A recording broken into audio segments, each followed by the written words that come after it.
the Philippines. And I saw earlier our Philippine Civil Service Commission Chair Alicia Bala. Hi, ma'am. Thank you for joining us. And to give us a brief background about our topic for this afternoon, may we hear from Mr. Daphne Holidin. Yes. Daphne?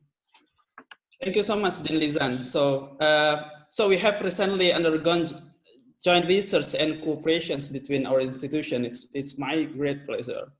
And also welcome again all esteemed speakers, reactors, and all participants. My great honor to be among you all convening this webinar. So if you see the topic, against the background theme of this webinar, we realize that during this pandemic, the quality of governance in the world has largely stagnated. The quality of governance in the world has largely stagnated, and if anything, governance in top income countries declines slightly. And in less affluent countries, it stayed the same or even worse. Well, only a handful of countries registered significant progress. Those good governance achievers and the innovative one, and whose numbers are less than a dozen across continents. So it is vital for us, for our webinar, to highlight this current debate, to take lessons, to learn how these countries perform in fighting the epidemic, and to compare them with their counterparts with more established good governance achievers in European, in Scandinavian, East Asian, and African countries. And here we are coming up with some countries to comparison. Champion countries handled the corona crisis brilliantly, as we have may know, acted swiftly on evidence to prevent the spread of the virus, and have learned very much from previous epidemic experience and summons e-government, technology, perhaps through apps or trace context mechanism, and the excellent relationship between state and the citizens based on transparency and public trust. Countries having problematic pandemic mitigation are also, without exception, for taking the lesson for us. So therefore, it is very interesting to exchange deeper lessons learned in comparative way. And that's the reason we come up with distinguished source persons and also reactors, as we are about to introduce them. So welcome again, and please enjoy the presentations by our speakers, moderated by Dean Lizan. Thank you. Thank you very much, Daphne, for that very brief and comprehensive overview of our topic for this afternoon. Our first speaker is a practitioner in public administration and governance. He elected by the City Council to serve for 8 years. He focuses on the departments of youth and social affairs, culture and adult education, and central services, human resources, organization, law, and finance. My dear friends and colleagues, please welcome Deputy Mayor Peter Wappelhorst from Sauce City, North Rhine-Westphalian State of the Federal Republic of Germany. Hello, and good morning, or good afternoon, or good evening to all of you from Germany. It's a pleasure Good morning, for me Mayor. It's a pleasure for me to introduce you to our work here. And I started with a presentation that I prepared to tell you a little bit about the practices work in our government. This is my agenda. I would like to tell you a little bit about myself, about our city, and how we handle the SRE. It is staff extraordinary events, and about how we did the corona in Soest. First of all, I would like to introduce myself. I work already 35 years for the government. I started at the age of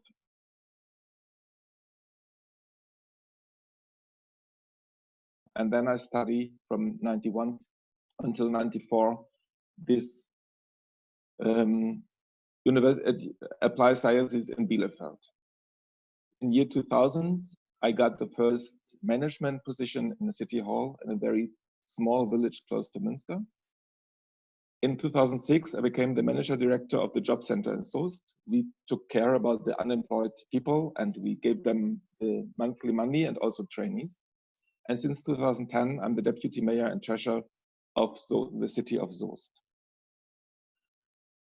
I would like to introduce this because I do a very practical work, and I try to do everything in a practical way. And this is, in my point of view, is the possibility to handle the crisis as this crisis as well. You have to find practical way to handle it. That it has to be in every city different because every city is different. The city of Soest is a historical city.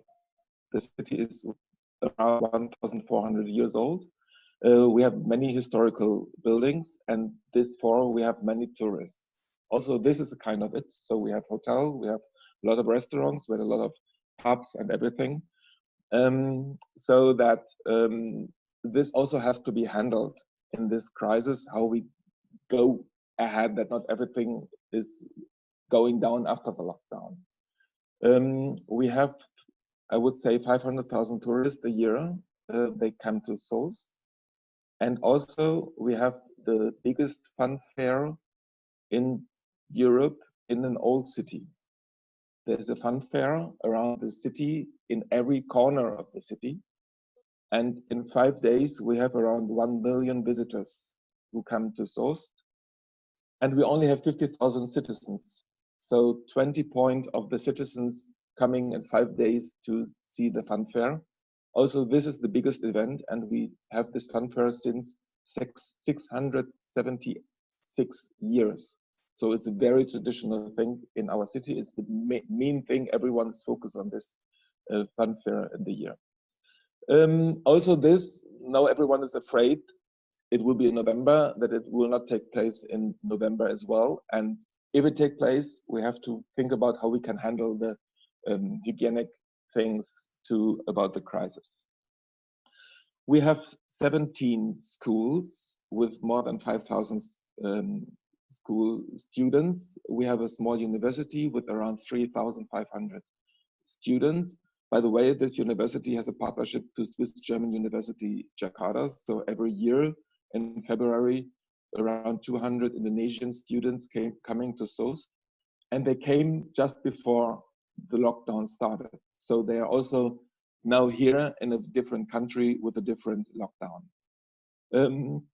We have, of course, kindergarten, all the things that a city has to have. And also this had to be handled, how we can do the lockdown. And now we started now to come back a little bit more to the normal life and how we can handle this normal life. These are some impressions why a city like Soest has an SIE, Staff Extraordinary Events. I used the German short form like SIE, because in 2015 it was the first time that we really had to start thinking about to have this SIE, because 150 refugees came in 36 hours. I got a phone call on a Wednesday morning at 7:30 that the government of Soest, of North Rhine-Westphalia gave me a call and said, okay, tomorrow afternoon there will be 150 refugees. They are not registered. They are not had not a medical checkup. You have to handle it. Do it.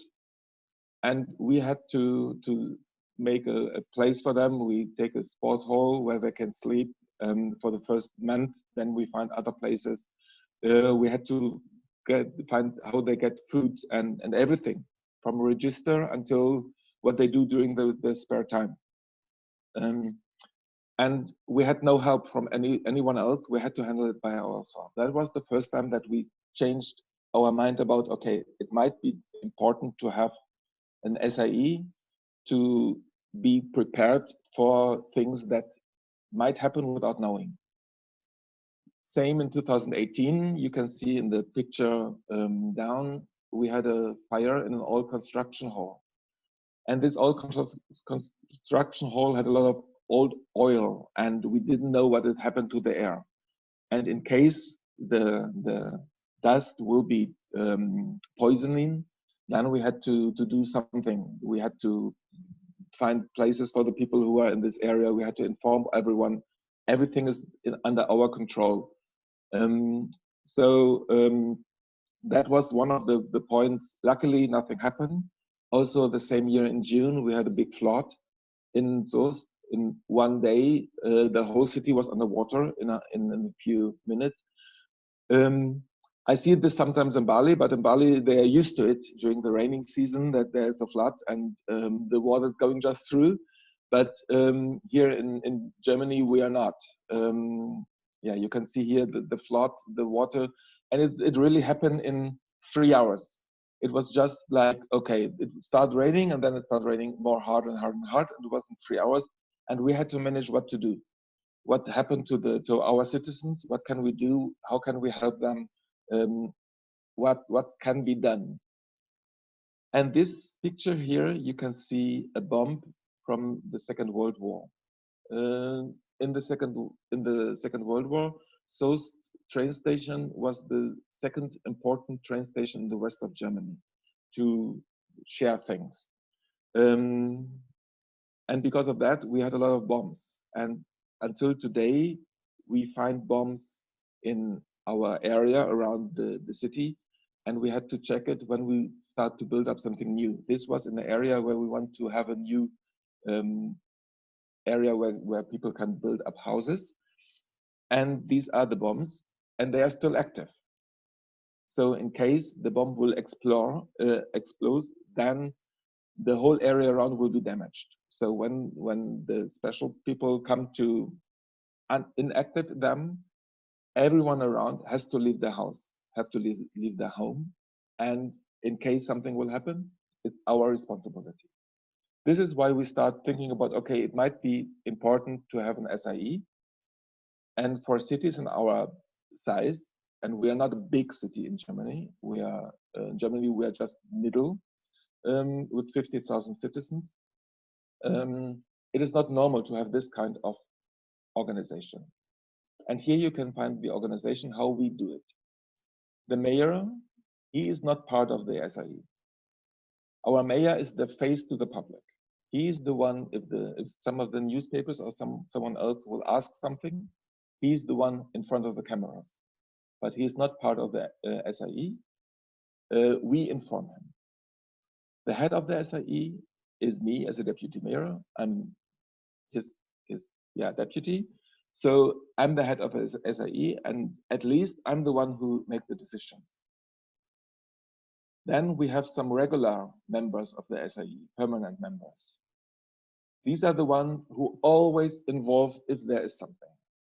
The first one is the deputy mayor of regularity. There is also where the main organization of SIE will be. He is always part of this, and he is my pendant when I'm not clear and when I'm not sure about what's going to do. Then he is the one who is under my I spoke to. Then the one who's always there is youth and social, because there's always something with young people, with old people, with handicapped people, with families. And so he's always a permanent member of the SIE. So I show you a picture later how we do it. And he's always there. And the one for construction in our department, who is responsible for construction in our department, because this is also a part. We have to have some maps where we can find things and everything. Then a permanent member is public relations. He's the one who have the contact to the mayor to give the information, because the public has to be informed. If there's something, it has to be informed. And then we have some event dependent members, and that depends on what happened. If the schools are involved, we have to put the school department and all of these things. We call them EMS, event dependent members of the staff. And these are the organization of the staff. The service, they have to prepare the rooms, they have to prepare everything that the SIE can work, even the food, if there's something that has to be the whole day, 24 hours, 7 days a week. They have to organize it. And we have to make a documentary. And this is situation documentary. They have to put the documentary that at the end we can say, okay, in the situation where we make the decision, it was the right decision, even that at the end it was the wrong one. So that we can prove that at the moment when we make the decision is the right decision. We always hope that it is the right decision, but at least you can never really know. But they have to documentary that we are sure about. So Corona and source. The red things, that are the decisions that were made by ourselves, the red points. And the black points, these are the decisions from the state of North Rhine-Westphalia, where we had no chance. We just had to handle the things that someone else make decisions. The first Corona in Germany was on 26th of February. And already on 27th of February, the next days, we purchase some disinfection in other governments. So we started already thinking the next day, what will happen, what can happen. Then the next day, we had already the first meeting, the conference in the district government, who said, okay, it seems that it's coming. We hadn't even had some Corona in our district, but we said, okay, it started in Heinsberg. We have to think about it, what to do. Much earlier than it started. On the Monday, the 2nd of March, I asked all of our departments to think about what can happen in case we have the lockdown. What can happen in your responsibility? What do you have to think about it? Get all the information that you need, that if the lockdown is there, then you are prepared. Not just start thinking when the lockdown coming, start thinking now that you are prepared when there's a lockdown, because we thought already that there might be a lockdown. On 5th of March, we set the results. We got the results of the departments of our government. And the 7th of March, 2 days later, the first events were already canceled. So it's starting already in 1 week. It was from nothing to starting with a slowly lockdown. 16th of March, the state of North Rhine-Westphalia closed all the schools, all the playgrounds, all the restaurants and shops. And we had to organize it. We had to control it. We had to think how we do it. And at the same time, the city hall was were closed.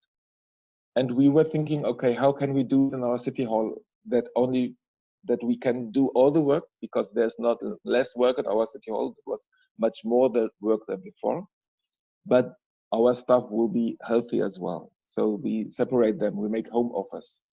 Before we had 70 home office possibilities. Now we have 200 in 3 weeks.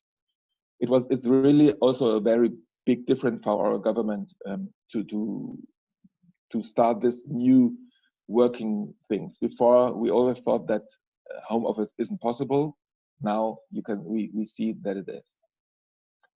And this is how we do our daily video conference, same like we do it now at least, but it was really new for us to make this kind of conferences every day, every morning at 9 o'clock. We just talk for 20, 30 minutes. We're not doing the work there. We find out what we have to do and who's going to do it until when, and when is the report of it. Yeah, 2 of March, it was more the question about how we handle the lockdown. And starting from 16th of April, now we do the other way around, how schools can start again, how are the hygienic rules, how I handle the other cities. Of course, we talk with the other cities. How about the employees? How about the restaurants? Everything. Now the restaurant starts again in Germany. It came back a little bit more to normally. The shops are open again, but it has to be controlled that people use the mask and the distance and everything. Yeah, and these are how many cases we have. This line is the total number of cases, and this line is the number of active cases. We have around 37 total cases, and right now, since yesterday, we have a second one, but there we had just one case, one active case, and these are the recovered people in Soest. And in the whole district of Soest, where 320,000 people are living, we have yesterday 12 active cases. Thank you for your attention, and I hope it was interesting for you to hear about how we handle it in a small city in Germany. Thank you. Thank you very much, Mayor Peter, for that very comprehensive presentation. And thank you for walking us through your city virtually. And I'll not give some key points right now because we have our panel reactors to do that later on. So we'll proceed to our next resource person. She is from the Republic of Kenya. Our resource person is a lawyer specializing in corporate finance and human rights law with a focus towards new digital business models and the criminal aspect of illicit financial flows. She lectures at the School of Law, University of Nairobi, and at Cardiff Law. Her research primarily focuses around Pan-African finance, tax, and development. Currently, attorney Leela is completing her doctorate at Cardiff Law in the United Kingdom. Friends and colleagues, help me welcome Attorney Leela Latif. Attorney Leela, good afternoon. Thank you, Lise, and good afternoon. Actually, good morning on my side as well, and good evening to the others who are joining from different time zones. Thank you for the introduction. I just want to start by saying it's really great to have this international webinar discussing these different country perspectives on leadership, governance, and innovation that is taking place in different countries. And I'm happy to be here. And I'm just going to start off with sharing my presentation, and then we can have a conversation going forward on this. I think, yes, are you able to see it? Yeah, kindly have it in full. Yeah, okay, that's right. Brilliant, thank you so much. So just to start off, in Kenya, we have about 781 confirmed COVID-19 cases. About 284 people have recovered, and we have had 45 deaths so far currently. Now, what I want to discuss is basically looking at the COVID disruptions that have taken place in Kenya, and then to some extent also in East Africa, looking at Uganda and Tanzania, because they are our neighboring regions. And we will discuss how the disruption has also resulted in the governments changing their policies with respect to how they're functioning in those countries. I will also be looking at a brief mitigation strategies that the Kenyan government has come up to try and, restrict the kind of disruption that we are seeing. And then finally, I'm just going to speak a little bit about going forward.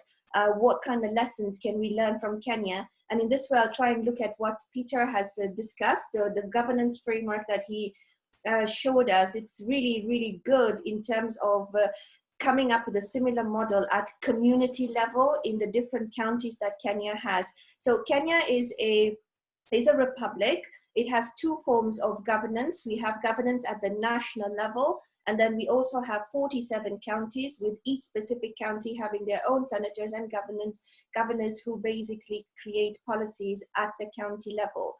Now, in my discussion, I'm going to speak briefly about some of the sectors that have been disrupted. Now, I've just picked on very few, but there are a number of sectors that have been disrupted, but I've only targeted those that have been really crucial as the economic backbone of Kenya. So Kenya is heavily reliant on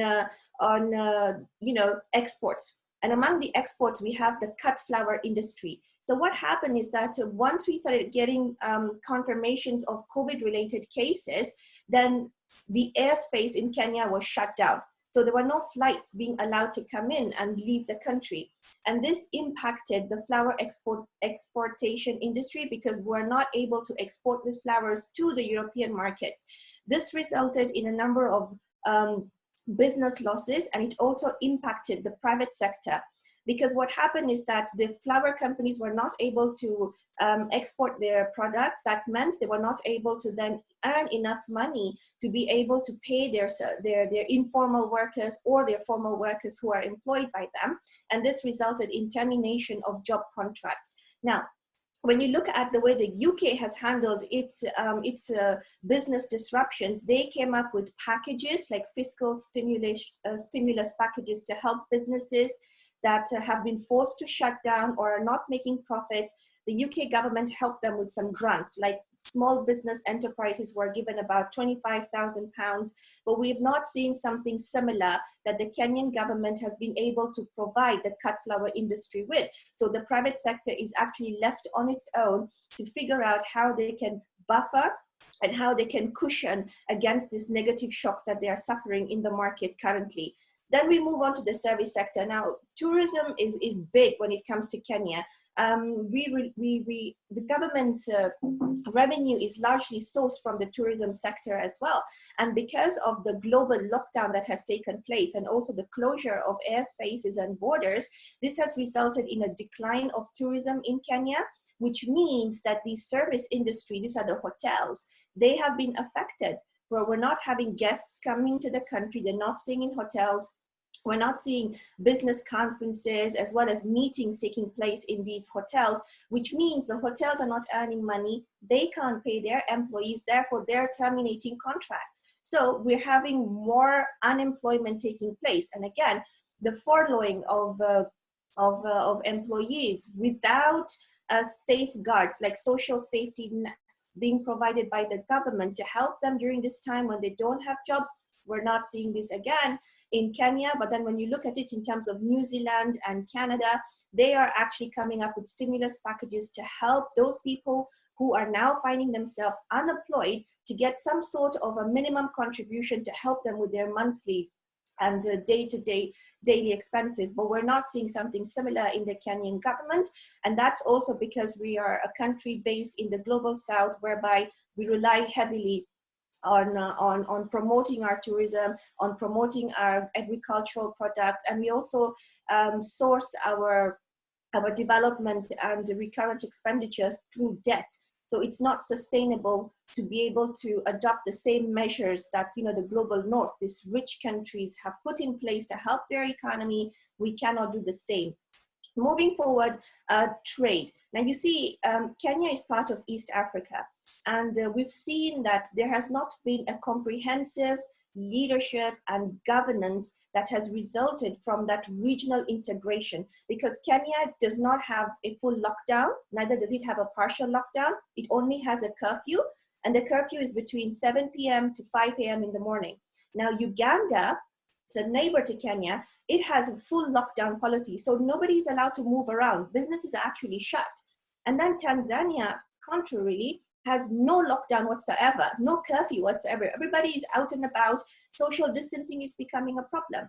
So we're seeing 3 different countries which are neighboring each other with different sort of governance policies on COVID, and it is resulting in a mismatch of what's really happening in terms of countering and mitigating these responses. So trade is crucial, because cross-border trade between these countries really helps to get food across these countries, especially so now in Kenya, we're having problems of locusts. There's a lot of locust invasion in the country, and this is creating problems on food security. There's a lot of floods at the moment as well, which is causing a lot of discomfort in the economy. So when we talk about responding to COVID, we have to look at it in terms of how do we respond to the locust invasion? How do we respond to the floods? Also, we also have bouts of cholera outbreaks in the northern part of Kenya.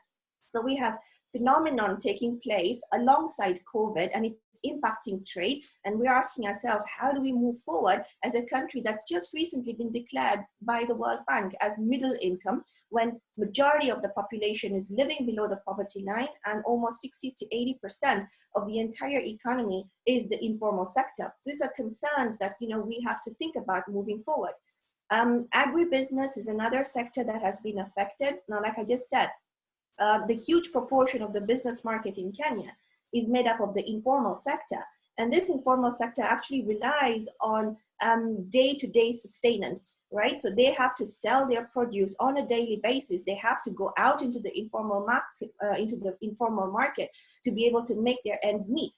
Now, because we started seeing a rise in the confirmation of cases in Nairobi County, in Mombasa, and Wajir, these are specific counties in Kenya, the government decided to lock down, right, Nairobi, meaning that no person is allowed to come into Nairobi from other counties, and the Nairobi residents are not allowed to leave Nairobi.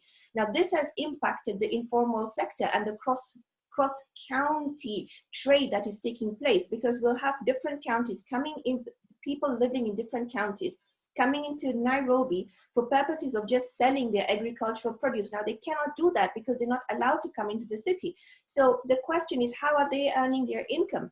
Right? They have been cut out of their revenue generating source. And this means that we don't have a social safety net in the country that's going to help these people who can't access their markets with a daily minimum wage, because we don't have that. So we're seeing impact, and the greatest impact is being felt in the informal sector. We also had the closure of education facilities. This was interesting because we had the government make a directive to say all education facilities, these are schools as well as universities, must be closed. And this forced the schools and the universities to immediately try and transition to provide online learning facilities. This was problematic because when you had students from schools and universities being told, you need to go back home. Some of these students come from remote areas. Some of these students come from poor households. They don't have access to the internet. They don't have access to smartphones. They don't have access to income, right? So when they've gone back to their hometowns and classes are continuing online, they're actually being denied that right to education because, number one, where do they get the laptops from if they don't already have them? Number two, in the remote areas, we don't really have good internet connectivity, neither do we have good internet subscription. So they're basically shut out. However, one of the ways in which some of the universities, like the University of Nairobi, where I'm a faculty member, the university has tried to provide free data bundles to the students and to the lecturers so that they don't have to now spend their own money to come online to teach and to get their lessons. But again, in as much as we're providing the free data bundle services, what about those students who don't have access to internet in the first place, or even a smartphone to get online on Zoom or even Google Meets? So these are questions that are coming out as we speak, and it's important to think about it when we're thinking of how do we move post the COVID era, when we want to innovate now, how we provide education and how we do businesses going forward. Now, the health sector is the one that has been greatly, greatly disrupted. Previously, the healthcare sector in Kenya had been underfunded. It's been poorly performing. It's okay in the Nairobi city center where, you know, there's a lot of plethora of public and private healthcare providers. But when we go into the rural areas, in the remote areas, we're not seeing enough doctors, enough healthcare workers. We're not seeing essential medicines in that specific places. We're not seeing enough of accessible healthcare. It's not adequate, right? It's not even of quality. And now if we're going to have issues of COVID going into these remote areas, the question is, how is the response going to be? So now the government is thinking about mobile clinics, right? Rather than having proper structures, they're thinking about having like rented mobile service units that are going to go into remote areas where there is necessity. So we're trying to see how to mitigate the burden on the healthcare sector should we have an increase in the COVID cases, but it's being contained well. The only issue is that you will see from the picture here that we are seeing the healthcare workers going out into the town areas in public, trying to test the people, and you have some people wearing masks, you have others who are not wearing masks. So there is in as much as the government is trying to do their testing, it's not very easy to try and put in place the social distancing measures, because it's not a country whereby the infrastructure is such that it is made to enable people to self-distance themselves. It's just not something that we have had to deal with previously.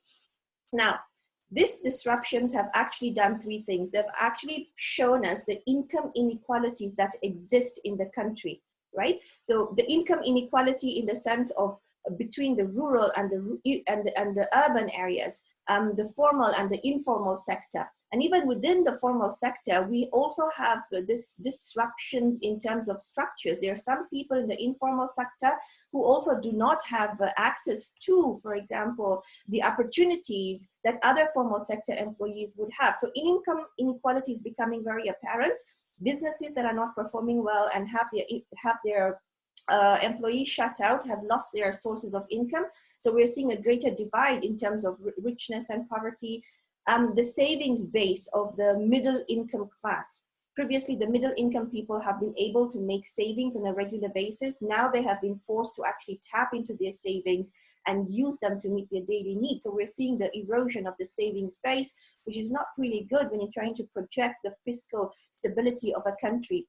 We're also seeing structural inequalities. When the government wanted to impose social distancing measures, it's easy to do it in the European countries where the structures are well in place. But when you have slum areas in our countries back home in Africa and also in Asian countries, how do you manage that sort of social distancing where people in the slum areas are also sharing toilet facilities, are also sharing bathroom facilities? It's not really easy. So these are the things that we have to think about, that COVID has brought all these disruptions, but it has also brought in further inequalities in terms of the structures that we are seeing. Half of the population is digital literate, but then there's another half of the population that do not have digital literacy skills. So how are they benefiting as well? And what we've seen is that this disruption has also brought in stark aspects of how we are governing the country and what sort of leadership is coming out. Corruption, you know, as one of those drivers of public mismanagement is very, very stark in the country, in the sense that the money that was borrowed, unfortunately, by the Kenyan government from the IMF and the World Bank, we had certain information that was coming out that a huge chunk of that amount was actually spent on buying tea and snacks for government officers. And you'd wonder that instead of providing that money to the informal sector or to the people who've lost their jobs, government is actually buying tea and biscuits. As in, how does anybody put that into the perspective of governance? It really, really raises a lot of questions. So we're seeing borrowing without accountability and without responsibility. And what we're seeing is that this borrowing is mismatched in terms of how the borrowed money is being used and the actual needs of that particular country. We're seeing, like, for example, there's statistics here in very small print, but they're saying 42 million Kenya shillings has been spent on leasing 15 ambulances, which means it's about 2.4 million Kenya shillings per month. Now, I'm not very good at doing math, but $2.1 is 100 Kenya shillings. So 2.4 million Kenya shillings is how many dollars? You do the math. Does it make fiscal sense to be able to do such things in terms of governance? Now, what sort of mitigation responses have we come up with? Here I want to say that sometimes the problem in East Africa would be that we sometimes look at how the European countries like UK is responding, and then we try and mimic that sort of a response. So if UK is reducing its tax capacity or it's providing mortgage, rent, holidays, we want to try and do the same, right? Not understanding that the UK's entire financial stability, right, and its governance structure and our financial stability and governance structure is very different, and we cannot really respond in the same way rich countries or developed countries are responding to mitigate the COVID responses. So what has Kenya done? Number one, the problem that I actually had was that we forced people to start wearing masks in public, right? That's fine. People can wear the masks, make them available. But then if you are found in public not wearing a mask, then you would be charged 20,000 Kenya shillings. This is easy to convert. It's about $200, right? So we're seeing that Kenya is trying to protect public health by actually imposing criminal sanctions. And that shouldn't be the way we try and mitigate COVID responses, right? In the UK, the government said wearing masks in public is actually not necessary. We're not even seeing that in other European countries. So why make it a criminal offense? I don't understand. The government decided to reduce taxation. So the VAT currently is at 16%, but the government said we're going to reduce the VAT to 14%. So that's good because people are able to not spend so much on VAT, but still it is high. It's still 14% is high. But then you will see Saudi Arabia used to have a charge on VAT at 5%, but now they've increased it to 15% because they're also having a problem because their oil is not being sold. They have to look for other ways to manage their domestic resources. Mobile money transactions of below 1,000 Kenyan shillings, that's about $10, I think, yes. There's no excise duty on that, and there's also a moratorium on the repayment of loans. So that's a good thing. We've seen curfews, which has limited social interaction at night. There is the need, the government has said every public place, every private sector that is open for business must provide mandatory PPEs. To some extent, there's food aid packages that have been provided to people who are vulnerable and marginalized in areas where they have absolutely been cut off from work. Similarly, in Uganda, just of yesterday, a friend of mine who's a lecturer at the university there in Kampala informed me that the government had actually been sending out trucks to go into the rural areas to provide people with the flour and beans, 6 kilograms of flour, 6 kilograms of beans to each household. So if in your house you're 4 people, each person gets a food package. We've seen cash benefits for the poor and the vulnerable that the government has talked about, but we've not really seen if that money has been transferred to these poor and vulnerable people.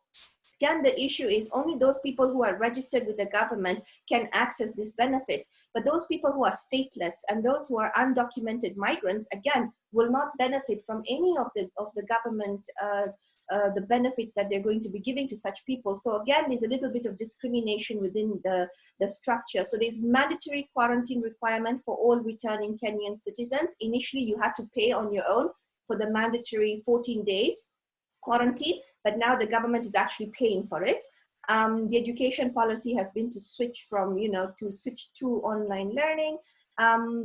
There's a lot of reliance on digital business models. So private sector has actually tried to move their businesses online, and we're seeing a lot of people purchase services and ask for goods online, and they're being delivered through the use of motorcycle riders, for example. Now, as recently as of 2 days ago, the government also said, in terms of, there are a number of truck drivers who are crossing the border between Kenya, Uganda, and Tanzania, and they've been tested for, they've actually tested positive for COVID. So government has now tried to move mobile laboratories at the border crossing to test these truck drivers to limit the corona impact. So moving forward, and I'm about to conclude, I don't know if I'm within the timeline. Number one, we're supposed to think about switching to technology. This is very important. So digitalization has been taking place since the 1990s, right? When we had the ATMs, number one. But since then, we've seen artificial intelligence come out, we've seen big data, we've seen so much happening online, right?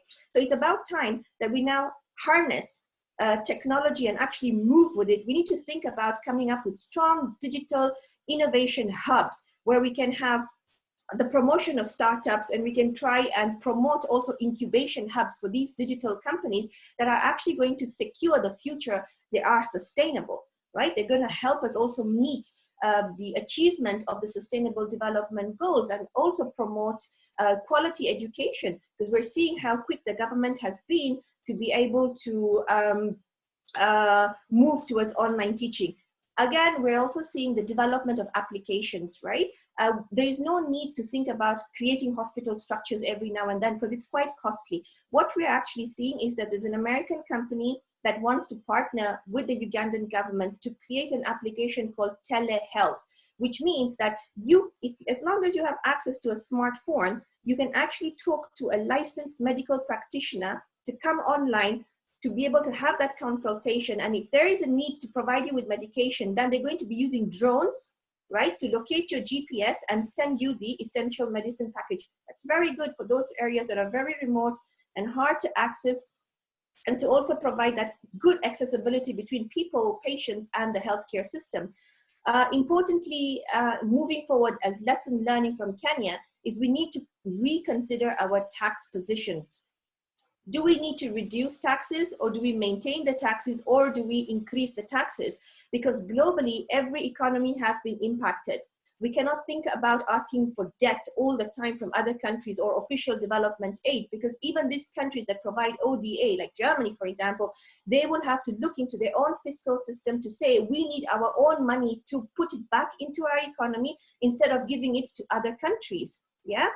So the question is, how are African countries, how is Kenya to start mobilizing its own domestic revenue base? Do we reduce taxes, or do we increase taxes, or do we just maintain the taxes? What are we going to do? There's a discussion about imposing the solidarity tax, right? Something to do with, like, as long as coronavirus impact remains with a particular country, we will get people to pay the solidarity tax to be able to now match that tax to mitigating COVID impact. But again, we're talking about increasing taxation on a population that is poor, that is unemployed, that's in the informal sector. Does it make sense? We need to think about structural changes. The African continent has relied heavily on tourism and exporting of its agribusiness. We have been always importing capital intensive products. We've been importing manufactured goods as well. But now we've seen in COVID, we have been actually able to manufacture our own PPE, right? We've been able to even manufacture, as of recent, Kenya, to come up with our own ventilators. Previously, we would import these ventilators from other countries. So we need to start thinking about moving from a service industry to a capital intensive industry, because that way we start to secure our financial independence. We need to think about changes to our domestic resource mobilization policy. So what does this mean? Oh, what's going on? Oh, sorry. So when it comes to the domestic resource mobilization policy, this simply means how a country is able to mobilize finance, revenue, money or funds from its own jurisdiction. So we can actually get that from taxation, right? And this is the question about tax. How do we deal with tax for a population that's poor, that's in the informal sector, that's currently been affected by austerity measures? If we're going to be borrowing, how are we borrowing? Will that borrowing be fair? Will it be responsible? Will it be accountable? How are we going to redistribute the money that we are borrowing to essential socio-economic goods? And then will it be inclusive, sustainable, and not constraining? We need to think about illicit financial flows, and I'm about to finish. We're thinking about illicit financial flows. We have a number of corporates, multinational corporations working from the African continent that don't pay their taxes, that send their taxes in tax havens. And we need to think about how to put an end to that. Rather than increasing the tax on the population, we need to go back and trace where this money has been hidden and actually claim that money back, right? And then finally, we need to think about the imposition of the digital tax, because we've seen how good technology is. We've seen how people are able to harness technology and earn income out of it. So let's think about imposing the digital tax. And finally, we need to think about a new form of an economic governance. And for me, I think the important discussion that will drive this debate forward is looking at Islamic finance. How do we tap into the zakat system, the sadaqah system, the sukuk system as economic models to help African countries jumpstart their economies? So I'm going to end here. Thank you very much. Lizanne, back to you. Thank you, Lila, for that very insightful presentation across all sectors in Kenya. And of course, your updates on the current situation in Kenya really help a lot, no, in our analysis on how are we going to face the new normal when it comes to governance and public administration. So now down to our third presenter. Our next resource person is a lecturer of public policy and administration in Universitas Indonesia. He's also an associate editor and reviewer of the Business and Bureaucracy, Journal of Administrative Science, International Review of Administrative Science, Indonesian Political Science Review, Journal of Government and Policy, and Wakana Public. He likewise has several published works focusing on leadership and management, development, and public sector reforms. Currently, he is a candidate for a Doctor of Philosophy of Social Science at the Universitas Osnabrück. Ladies and gentlemen, let's hear the presentation of Mr. Daphne Holidin. Daphne, good afternoon. Good afternoon. Thank you so much, Lizanne. And thank you so much, Peter and Laila, for the very nice presentation and insightful presentation. I will try to catch up my my presentation in very short time, so it's quite a quick overview of my part.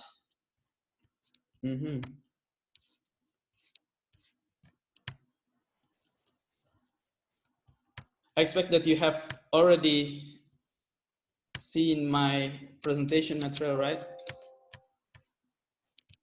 Okay.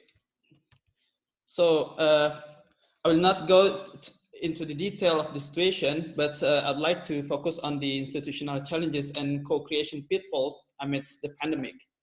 So when we have this kind of a big topic or even buzzword about the innovations, agile governance, and also the co-creation and co-production during this pandemics, I would like to share my thought with you about the challenges of the institutional setting, of how to cope and contain the pandemic, and pitfalls when we attempt the co-creation initiatives, especially in Indonesia. So as you may be aware that there are persistent rise of cases. So Indonesia have not attempted the physical and social distancing, and we haven't we have not closed our local border across municipalities and provinces.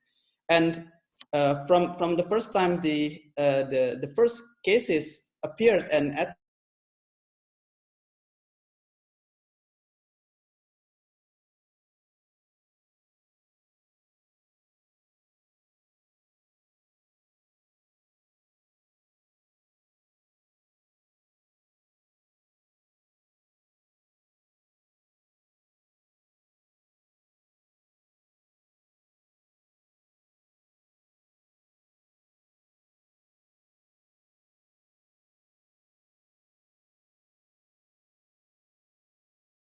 Sorry, Daphne. Daphne, we lost you. Okay, so our apologies for some technical glitches, and also for those who cannot join us live via Zoom. We would like to request you to please see our Facebook Live. It's PSPA Facebook, and also via YouTube, it's PSPA Official. So you can view the presentations there as well. Since Daphne has lost his connection, I'll go back to you later on, Daphne, and I will proceed to Dr. Chris Burse, our next resource person.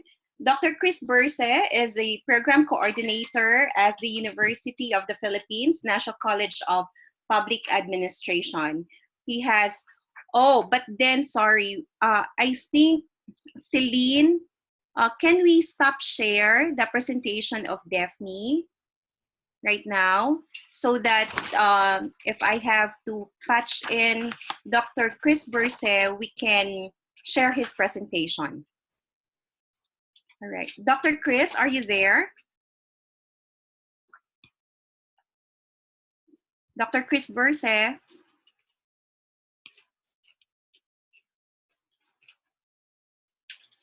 Lila, can you hear me? Okay, I can. All I right. cannot. I couldn't unmute my phone earlier. All right, I'm but sorry. It's okay now.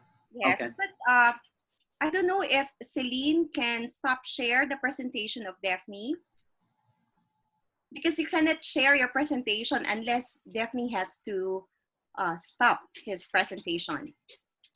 Let's see. This is one of our challenges when we do online conferences and webinars. Anyway, so I'd like to introduce Dr. Chris Burse. As I mentioned earlier, he is a program coordinator at the University of the Philippines, National College of Public Administration Governance, and he has a multidisciplinary background, having earned his doctorate degree in urban engineering, his master's degree on environmental studies, both from the University of Tokyo as an ADB scholar.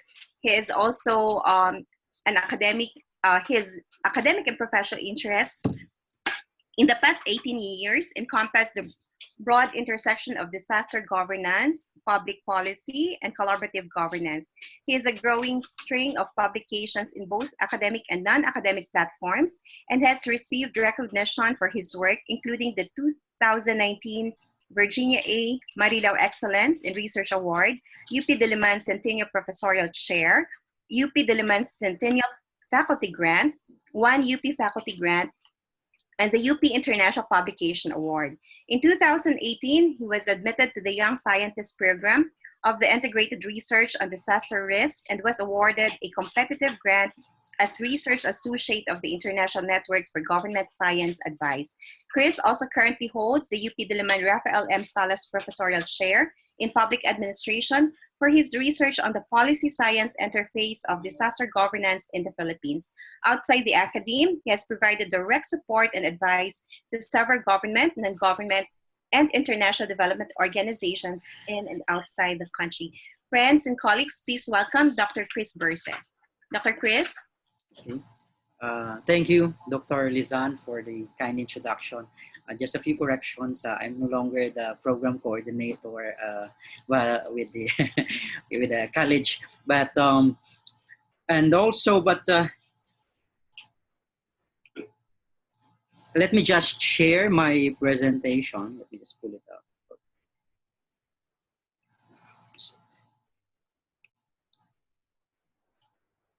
Okay, can you see it now?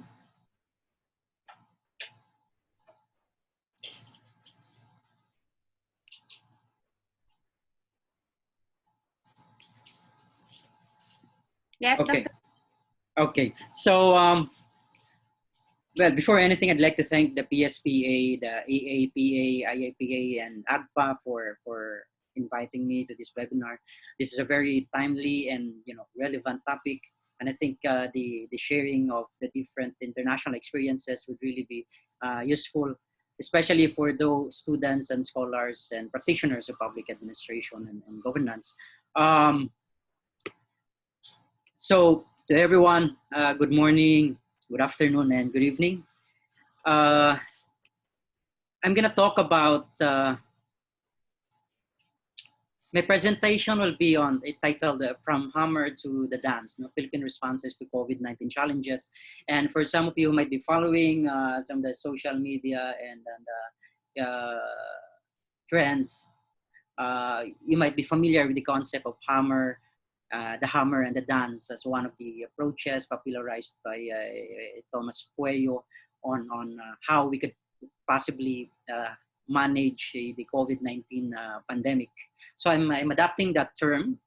So I'll be explaining it in a little while and related to the experience of the Philippines. But before anything, I'd like to start off with this idea that what we have now really is a black swan event.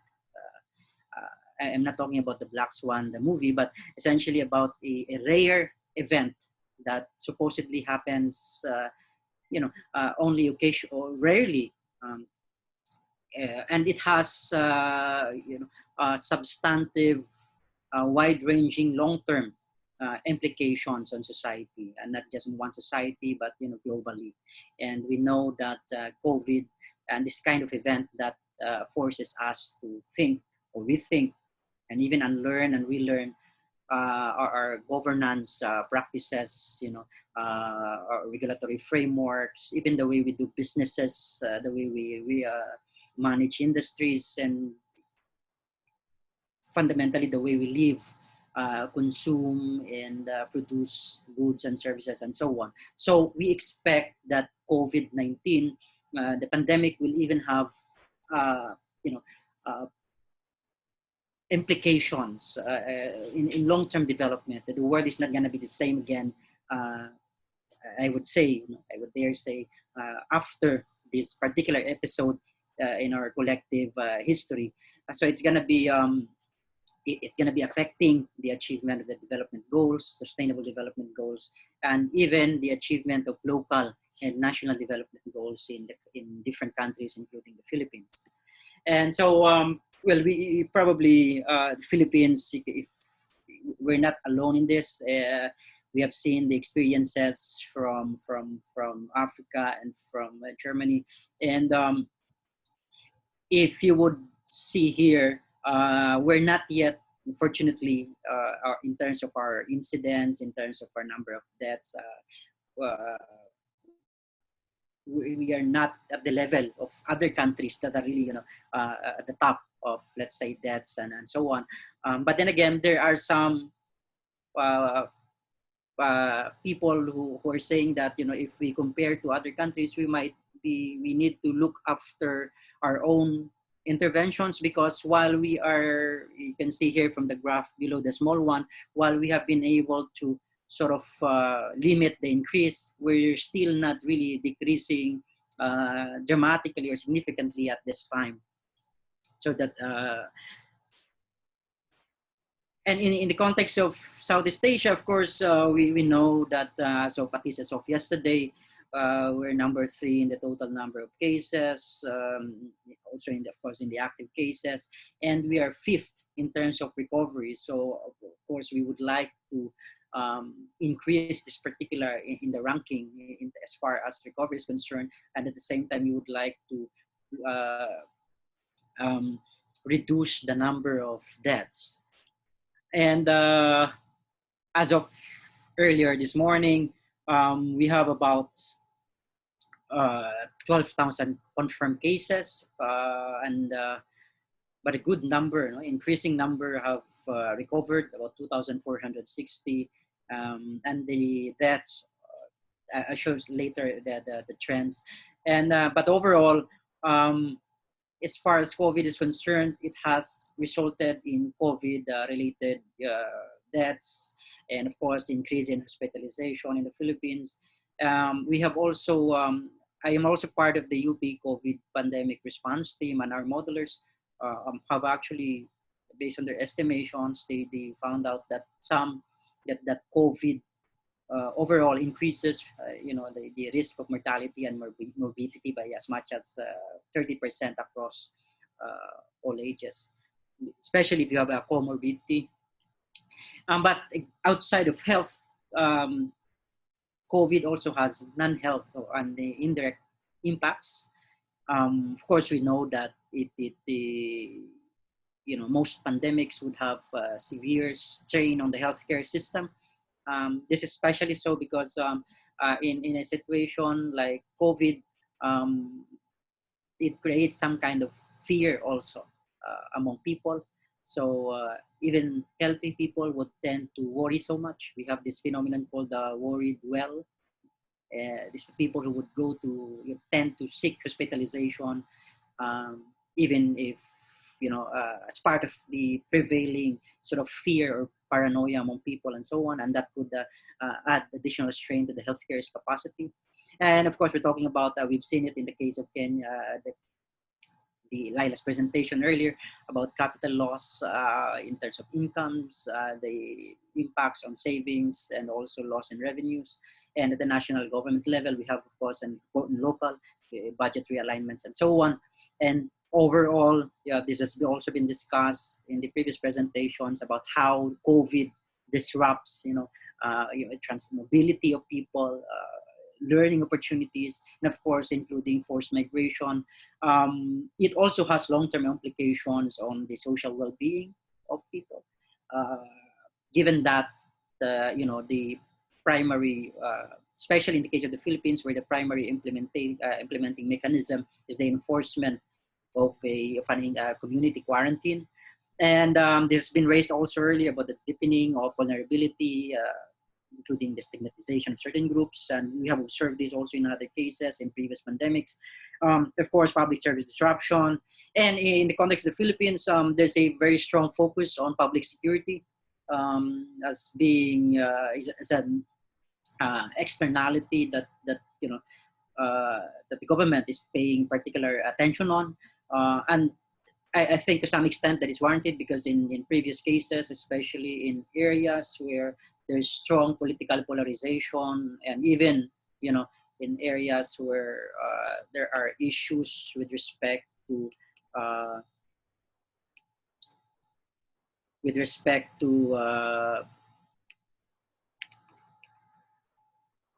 sorry, with respect to uh, political stability, it could the pandemic could turn the tide when it comes to national security. Another thing that has not been addressed or that's not been looked into usually in understanding pandemics and also in terms of understanding crisis and disasters in general is the impact of the event on institutions, government institutions, public sector organizations, in terms of lending legitimacy, let's say, for example, in certain government policies. It also could affect the credibility and could even damage the reputation and political career of certain public personalities. And for my as part of the work that I'm developing right now, I'm trying to develop this framework for in terms of understanding how we could manage a pandemic. And if we approach it from a risk reduction perspective, we can actually look at it in terms of, assessing, communicating, and managing the risk. And these three are interlinked tasks that should inform each other.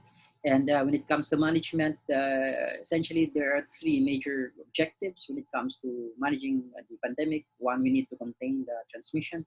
And the other is, of course, we need to mitigate or reduce the consequence or the impacts of the spread on health, on education, and so on. And of course, the long-term objective would be to recover and build back or build forward better. What makes this particular event is complicated is the issue of three things. One is the extent of severity in terms of the harm or the potential risk that the pandemic could cause, especially for COVID-19, essentially a novel from a novel virus that we have yet to completely understand. There's also the issue of uncertainty. We need to understand how the virus could evolve and so on, how it transmits. There's a lot of development. The good thing is there are a lot of scientific studies on this now. And unlike in previous pandemics, right now, the scientific output is very high and scientific collaboration globally is also quite very active. And also there's a need, as a crisis situation, there's a need to address or deal with the situation as it evolves with a level of urgency. So these are the three things that a government or the national government should be able to address. In general, there are, like, if I try to look into the,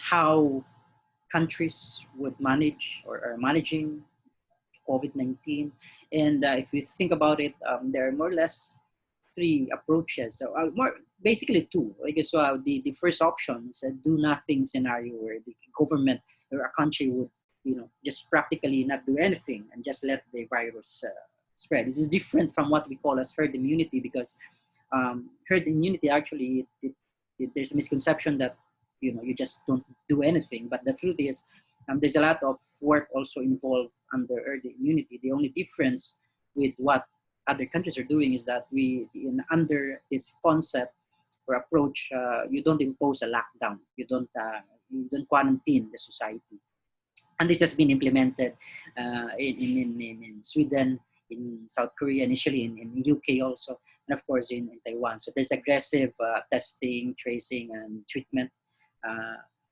but without the need for locking people in their houses and so on. And of course, the most common really is what we call involves the lockdown in one way or another. And this is where the whole idea of hammer and dance comes in, as popularized, as I've said, by Thomas Cuello.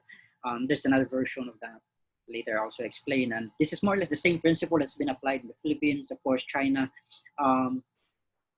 to some extent, Singapore in terms of the circuit breaker, and of course, Vietnam. So the hammer and the dance, this is essentially it. The whole idea is that if we do nothing, the whole pandemic could, go on overdrive mode, and that will practically overwhelm the local capacity, healthcare capacity. But then on the other hand, we could do some mitigation measures like social distancing and so on. But what this graph is saying is that those may not be enough. So we need to hammer down very strongly on the problem. We need to, the whole idea is as an initial intervention, um, we need to strongly contain or do everything in our power to contain the virus. That's the idea behind the hammer.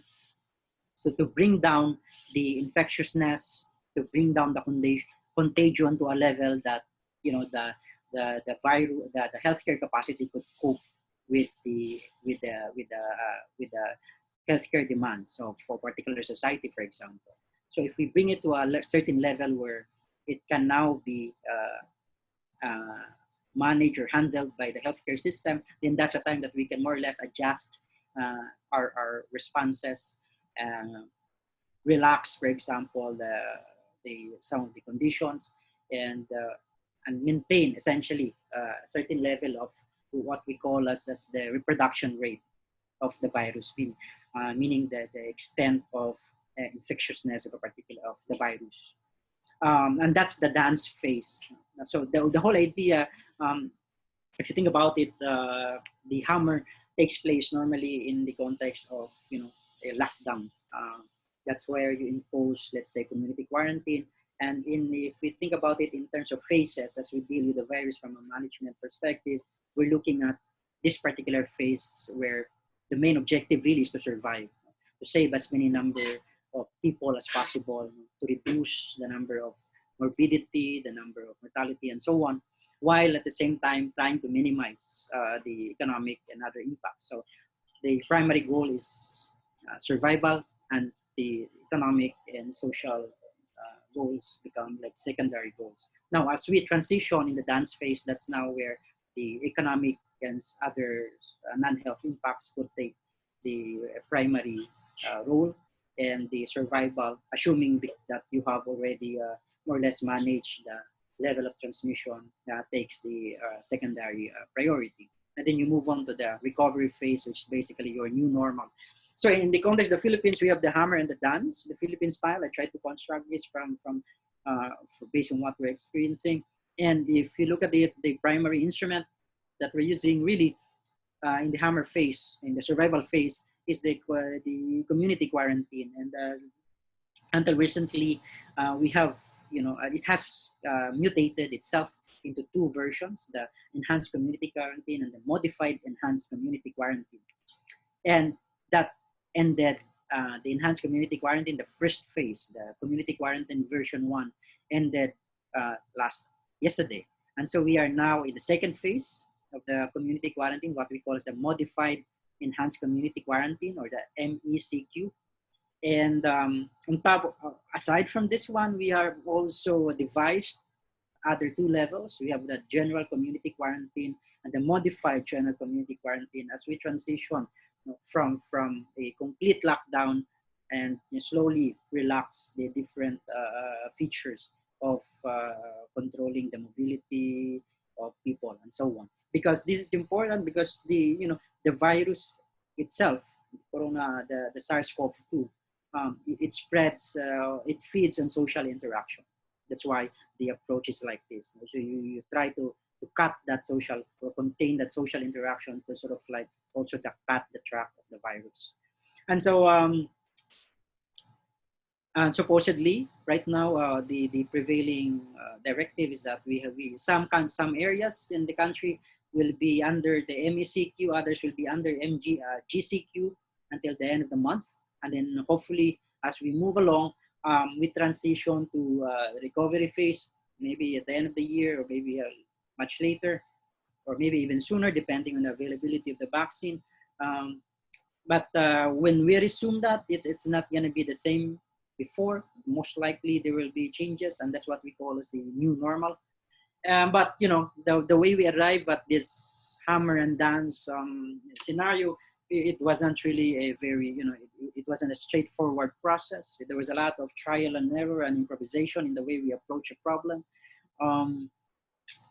I don't want to discuss this in full, but we have, for example, there has been changes in the way we define, for example, community quarantine, and then we transition from an enhanced phase and to other phases. And in between, the national government also was enacted a Bayanihan to Heal as one act. It's a law that provides additional powers to the president to deal with the crisis, including the provision of social amelioration program. And so you can see here how the concept of ECQ has changed over time. So from a partial lockdown, we calibrated and turned it into an enhanced community quarantine. It has been extended a few times, and every time there's an extension, there's been changes. By April 30, for example, there have been areas identified, a new modality has been introduced. We call it the general community quarantine as opposed to the enhanced community quarantine. I'll explain later some of the features. And, it has evolved, as I've said, there are now 4 levels. So you have a general community quarantine, an enhanced community quarantine, and then you have the modified versions for each. Yeah. Doc Chris, sorry to interrupt you. You have last 3 minutes to wrap up. Okay. So all of these things, let me just, we have adopted different levels for this, for determining the level of community quarantine. The government has come up with this one, matrix, and these are just some of the features. Most of these things have been mentioned also already in the previous presentation. So, and for Filipino audience, more or less you're familiar with this one. So there's been changes in the transportation, economy, and of course we have the social amelioration program and other forms of economic support. So the question now is the hammer effective? For example, we have some evidence, and at least for in terms of maintaining or bringing down the transmission rate of infected individuals, we're able to more or less manage that. So we're now hovering around 1. The goal, of course, is to stay within 1 or less to avoid the exponential growth of the virus transmission. But then again, this particular measure is not uniform across the country. If we look at the different cities, there are different trends. Some are still going up beyond 1, others are sort of settling around 1. But in terms of what we're seeing now, at least the good thing is we can say that our healthcare capacity has been able to handle the situation. We still have this availabilities, and also the case fatality rate is going down while the crude recovery rate is going up. So is the ECQ worth it? This is the ECQ period, and if you could see, if we're not gonna do anything, our peak in one day, a peak case in one day would reach as much as 80,000, including all the detected and undetected. But we have but because of the community quarantine, we were able to reduce that number. You can see here the green line. But then again, if the moment we lift, which starts today, the ECQ, the question now is what will happen. Now, if we go back to normal, meaning we remove social distancing, all the other measures and everything, the case could potentially go up again. But if we maintain some level of measures through the different versions of the community quarantine, maybe we'd be able to maintain a low level of transmission. And if you zoom in, you can actually see here the curve. And this is the goal, as I've said, is to this one, the 1.1, meaning that's the rate where we avoid an exponential increase, or to avoid the trigger of an outbreak. So the question now is how are we going to achieve that particular figure? And another possible scenario, of course, is that we might be, looking at the Singapore's approach, for example, the circuit breaker, or what I call as the trip to Jerusalem approach. You turn on and off the dams depending on the severity of the situation. So every time there's a certain level of increase that would, more or less threaten the capacity of the healthcare system, you impose a lockdown, and then afterwards you relax again, and then if the same thing happens to you, so it's like a circuit breaker kind of thing.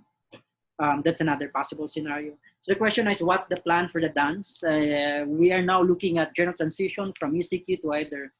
But what's more interesting is that at the local level, because the general transition is at the provincial, regional, and highly urbanized city level. But in the implementation at the municipal and city level, we're adopting a different scheme. We have the so-called the interzoning approach.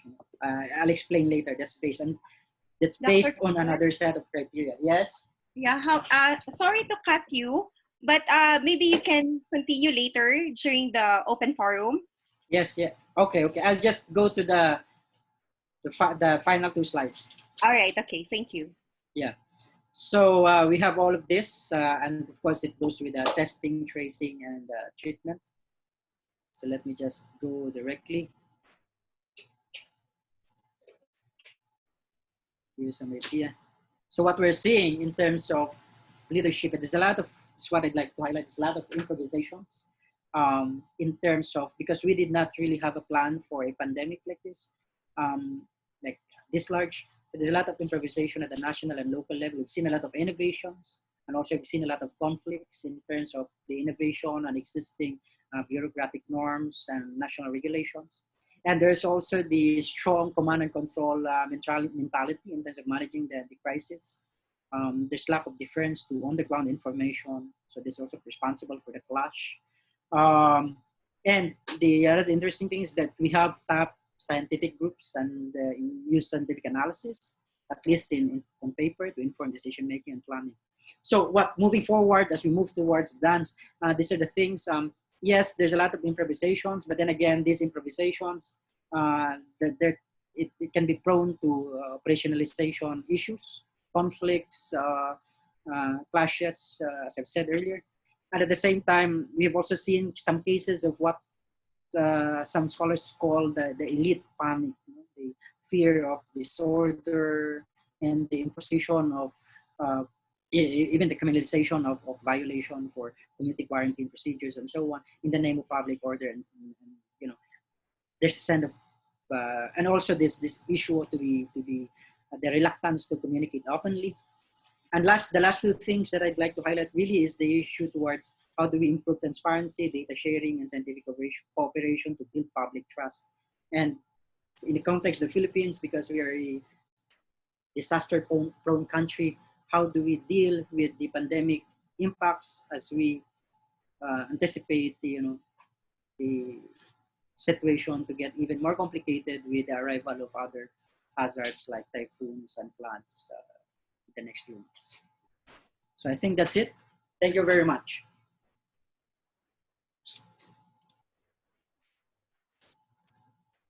Okay, thank you very much, Dr. Chris, for that very comprehensive presentation, and especially on your perspectives of the current challenges and experiences that we are facing right now.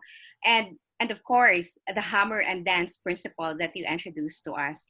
So at this point in time, I would like to call again Daphne for his presentation. You have 15 minutes, and then we'll proceed to open forum. Daphne? Okay, thank you so much, and my apologies for the inconvenience previous problem. I will try to make it short. So,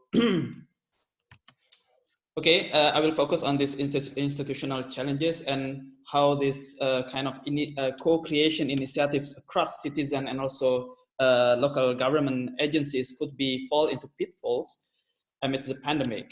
And as you may know that there are persistent rise of cases, and you need to take note that this is not the actual or real-time numbers, because there is also bureaucratizing the process of sequencing the data from the local lab in some municipalities to the province, and then to some major labs in some big cities.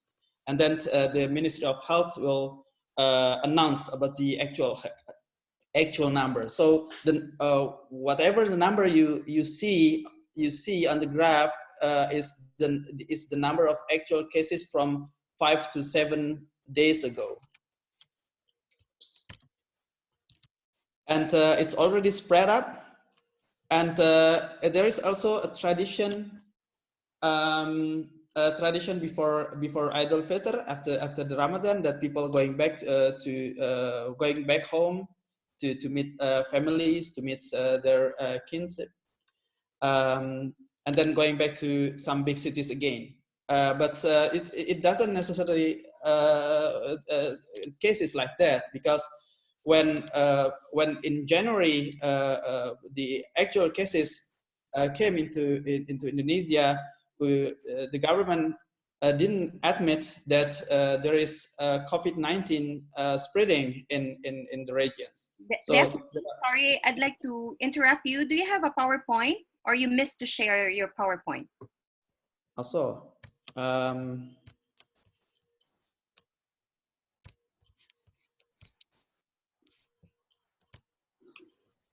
okay, there you go. Okay, thank you, Lizan.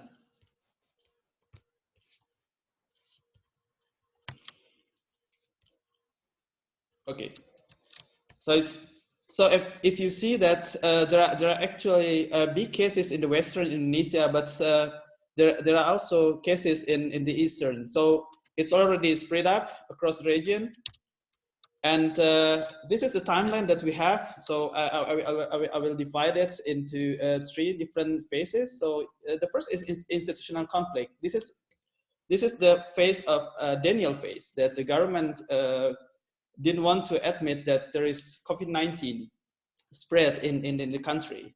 And the government had decided to close all the data in order to anticipate mass panic. But there were also persistent development policy agenda, like moving the state capital from Jakarta to other region, and also the ongoing infrastructure projects and promotion for tourism. Anyone going to Bali or Lombok, for instance, we're seeing that. So after we found the first case in March, the government admit that there is a case and attempt to impose physical distancing. We haven't applied a quarantine policy or something like lockdown, just physical distancing, and there is no close of the border closing across municipalities at that time. And as I have said, that the data pooling from the minor or small labs to major labs in big cities and to Ministry of Health had been bureaucratized, so there is no real-time data, and even the scientists could not obtain the real-time data for making some projection. But there is also one good thing. There is a civic collaboration across citizens. So what's happening in Indonesia is similar to in the Philippines or even in Kenya, that many business got shut down, especially the informal sector. Informal sector were so resilient even in the face of 1997 economic crisis. But during this pandemic, it got a big hit, the informal sector. So the people initiate to collaborate, to help each other, and also to cooperate with local government agencies in order to distribute some helps, some materials, some foods, even money to the needy. And it's going to be more worse currently, because we haven't successfully contained the pandemic, and the government think about living peace with COVID-19. there is already relaxation plan to be imposed without having flattening the curve. And there is also a budget allocated as similar with Kenya, a budget allocated to compensate socioeconomic impacts from the COVID-19 pandemic. But the problem is, rather than getting this full cash transfer to people, the government initiate the the online training for the unemployed citizen or people that doesn't have any more jobs. So it's going to be like a disproportionate budget with the limited availability of the fund by the government. If we look at these graphs from the beginning of March, when the government attempted to not to disclose the information about the pandemic, there is less trust of the citizen to the government. This is the data analyzed by Dranenpret from their artificial intelligence machine to analyze some comments they have found in the social media with some keywords. And then when the government began to disclose the information of the pandemic cases, people start to gain more trust. And it is also surprising that the fear from the people is not going so as high as the trust. People, it seems that Indonesian people pay concerns more at trust for undisclosed information rather than fearing the pandemic itself. And after after in the middle March and also April, it is fluctuated between trust and anticipation. This is the result from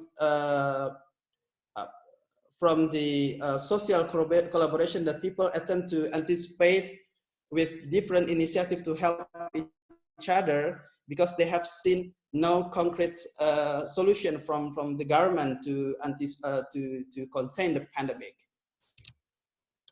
And this situation is underpinned by underpinning political economic features, the difficulties of the government to contain the pandemic. If you've seen even before the pandemic, from the Bertelsmann Transformation Index, I've seen that there are also institutional problems here. For instance, we have less stability of democratic institution from 2014, and the shortcomings also come from the ability of the government to run the state function, and also to anticipate the decreasing of consensus building, which is one important features of good governance. And if we compare this data into Global Competitiveness Index, especially in 2018, again, this is before the pandemic, we have seen that Indonesia hasn't fully optimized its institutional development, so it gets a very low score here. But the problem is that we have discrepancies compared to the macroeconomic stability. So you have this kind of figure. We have not stable the strong of the democratic institution. We haven't fully optimized in institutional development, but we have this kind of macroeconomic stability, and also the market size and the business dynamism. So business in Indonesia is so dynamic, but we have this kind of the smallest one. So the innovation capability, the environment that enable people to, especially the private sectors and also informal sectors, to innovate. So it seems this discrepancy tell us something like people have emphasized informality and have made up credible agreement between politics and economic sector in informal way, and it opens for further political economic transaction across actors, which we can say that this is also contribute factors why the government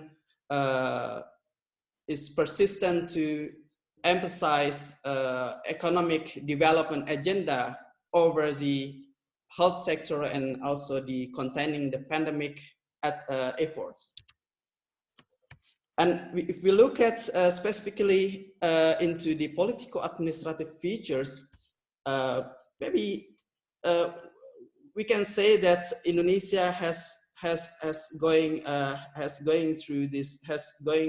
been going through this trial and error process until we try to get more institutionalized administrative reform plan with in coherent with development plan.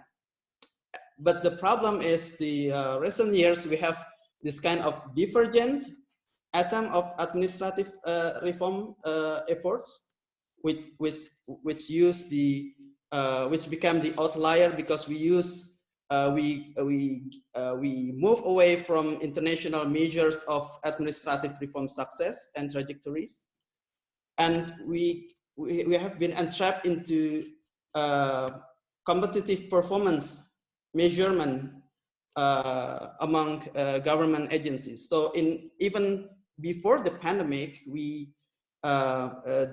there is also high sectoral egoism across government ministries and agencies and between the central and local government.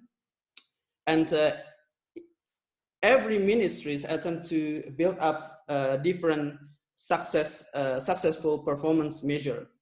So this kind of higher sectoral egoism across government ministries hamper the effective collaboration or effective cooperation, effective coherent plan of containing the pandemic by the government.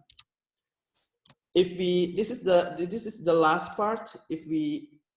If Chris has come up with hammer and dance, so I think it is good for us to map this scenario. If the government persists to or insists to promote living peace with the pandemic, it could be the worst case scenario for Indonesia. This is the ideal situation that if the government has maintained good governance and the people has informed within the decision making and they are so active. So this is civic collaboration could be so effective. The opposite one, if the governments were corrupted and the society feel so exhausted to help each other to bring up the social activism, so there must be civic disobedience at the time. So the least scenario that we could have is these two things: the quadrant blue and the blue quadrant, and also the yellow quadrant. So if the people is so active, the government ministries and agencies were so active to attempt containing the pandemic by their own self, but the governments were corrupted. So there must be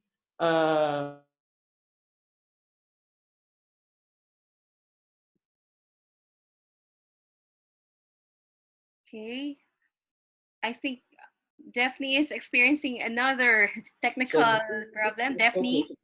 Yeah. Okay. All right. Okay. Are you still? All right. Go. Please. Yeah. Okay. And then also the capture societies, when the society could not prolong help each other, but there is there is also an attempt from the government to maintain the good governance principle. There is also another co-creation pitfalls, which is manipulated initiative, that the people was captured by the good governance. If we look at the institutional diversity theory from Ostrom and Ostrom, from Elinor Ostrom, for instance, this kind of collective action is supposed to be voluntary, but when we found this kind of fatigue society meeting with good governance maintained by the government and also by the other governance actors. So it could be this kind of collective action is imposed effectively by the good governance, which is not sustainable for further attempt to contain the pandemic. So we need to emphasize our concern within these two quadrant. At least we could anticipate the quadrant not moving to civic disobedience, but rather we move out to civic collaboration. If the pandemic is going to be prolonged until next year, so it is better to get different co-creation pitfalls, which is better at least for not going entrapped within civic disobedience. So this is the last part of my presentation, and thank you so much for your attention. Thank you very much, Daphne, for that presentation and for sharing with us the perspectives of Indonesian situation right now, and also the counter framework that you introduced to us. So at this point in time, let's hear a few insights and also questions from our panel of reactors. Daphne, would you like to introduce our panel of reactors before we proceed to the open forum? Okay. Thank you so much. It is my pleasure as a co-convener to bring you three distinguished gentlemen from three different associations. So from whom I have learned and studied public policy and administration. So they are Dr. Eko Prasojo from the chair of president of the Asian Group of Public Administration, and also Dr. Gabriel Lele from the Indonesian Association of Public Administration, and Dr. Alex Brillantes as the president of Asian Association for Public Administration. The first one is Dr. Eko Prasojo. So Eko Prasojo, I would love to introduce you Eko Prasojo. He is the professor and dean of Faculty of Administrative Science, Universitas Indonesia. Yeah, and he was involved in several drafts of law and public sector reform and decentralization in Indonesia. He has served with the Independent Team for National Bureaucratic Reform in Indonesia under the Vice President of the Republic of Indonesia since 2009 to date. He was the Vice Minister of Administrative Reform of the Republic of Indonesia and also the outliner of the bureaucracy reform design of this country. He is also the principal advisor of Knowledge Sector Initiative program supported by Australian government to Indonesia until 2016. And he was a member of the steering committee within the Executive Council of the Eastern Regional Organization of Public Administration, or EROPA. Dr. Eko Prasojo is the current president of Asian Group for Public Administration and the former president of the IAPA, Indonesian Association of Public Administration. And he served also as a member of Committee Expert of Public Administration, United Nations Committee of Experts on Public Administration. And Dr. Gabriel Lele, he's the head of international cooperation from AAPA, the Indonesian Association for Public Administration, the strategic partner of PSPA, the Philippine Society for Public Administration. And Dr. Gabriel Lele, we usually call him Dr. Gaby, is the professor in Universitas Gadjah Mada. He finished his PhD in Policy and Governance from Crawford School of Economics and Government, the Australian National University in 2008. And since then, he has been working at the Department of Public Policy and Government, Universitas Gadjah Mada. He has extensive professional experiences working with international development agencies like World Bank, UNDP, GIZ, Canadian International Development Agency, and also from the Japan International Cooperation Agency, USAID, and USAID. Currently, he joins the Indonesian Association for Public Administration as coordinator of international cooperation. And the last one, last but not least, is Dr. Alex Brillantes. Yeah, he's the president of the Asian Association for Public Administration, and he is also one of the founding members of the association. And he is also the University of Philippines professor, especially in the National College of Public Administration and Governance. He also served as its dean for 2 terms from 2002 and 2008. He obtained his PhD and MA in political science from the University of Hawaii as scholars of the East-West Center. He also took special courses at the Institute for Policy Studies and the Institute for Public-Private Partnership in Washington, DC, and the Kennedy School of Government at Harvard University. So he is also a fellow of the Pimentel Institute for Leadership and Governance, the Social Weather Stations, and the Center for Leadership, Communication, and Governance. So we have 3 distinguished reactors, and we'll hear feedbacks or comments from all of them. So, and I will compile them and we'll let our speakers to respond afterwards.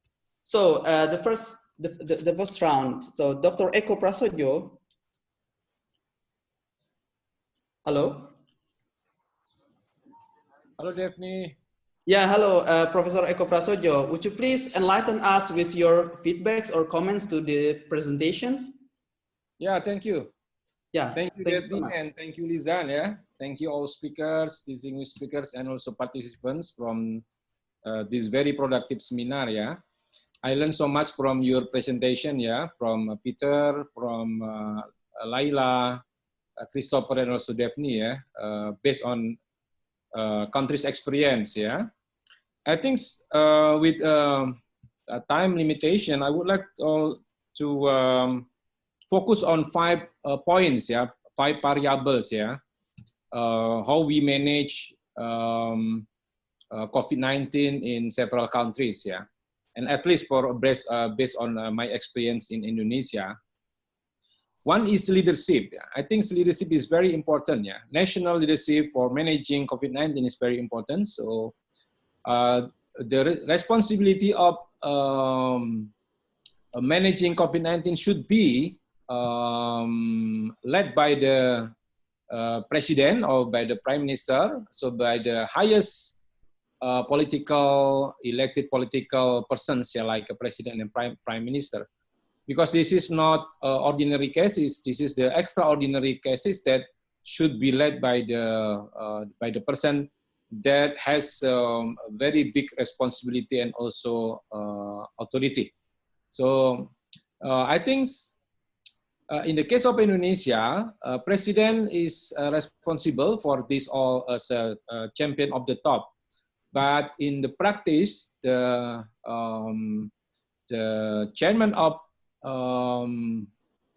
non-permanent agency or permanent agency led by the National Disaster Agency in Indonesia, it is very difficult to coordinate among the ministries and the national agencies in the practical basis to have effective implementation. Yeah, I think this is one of the weaknesses that we have in Indonesia.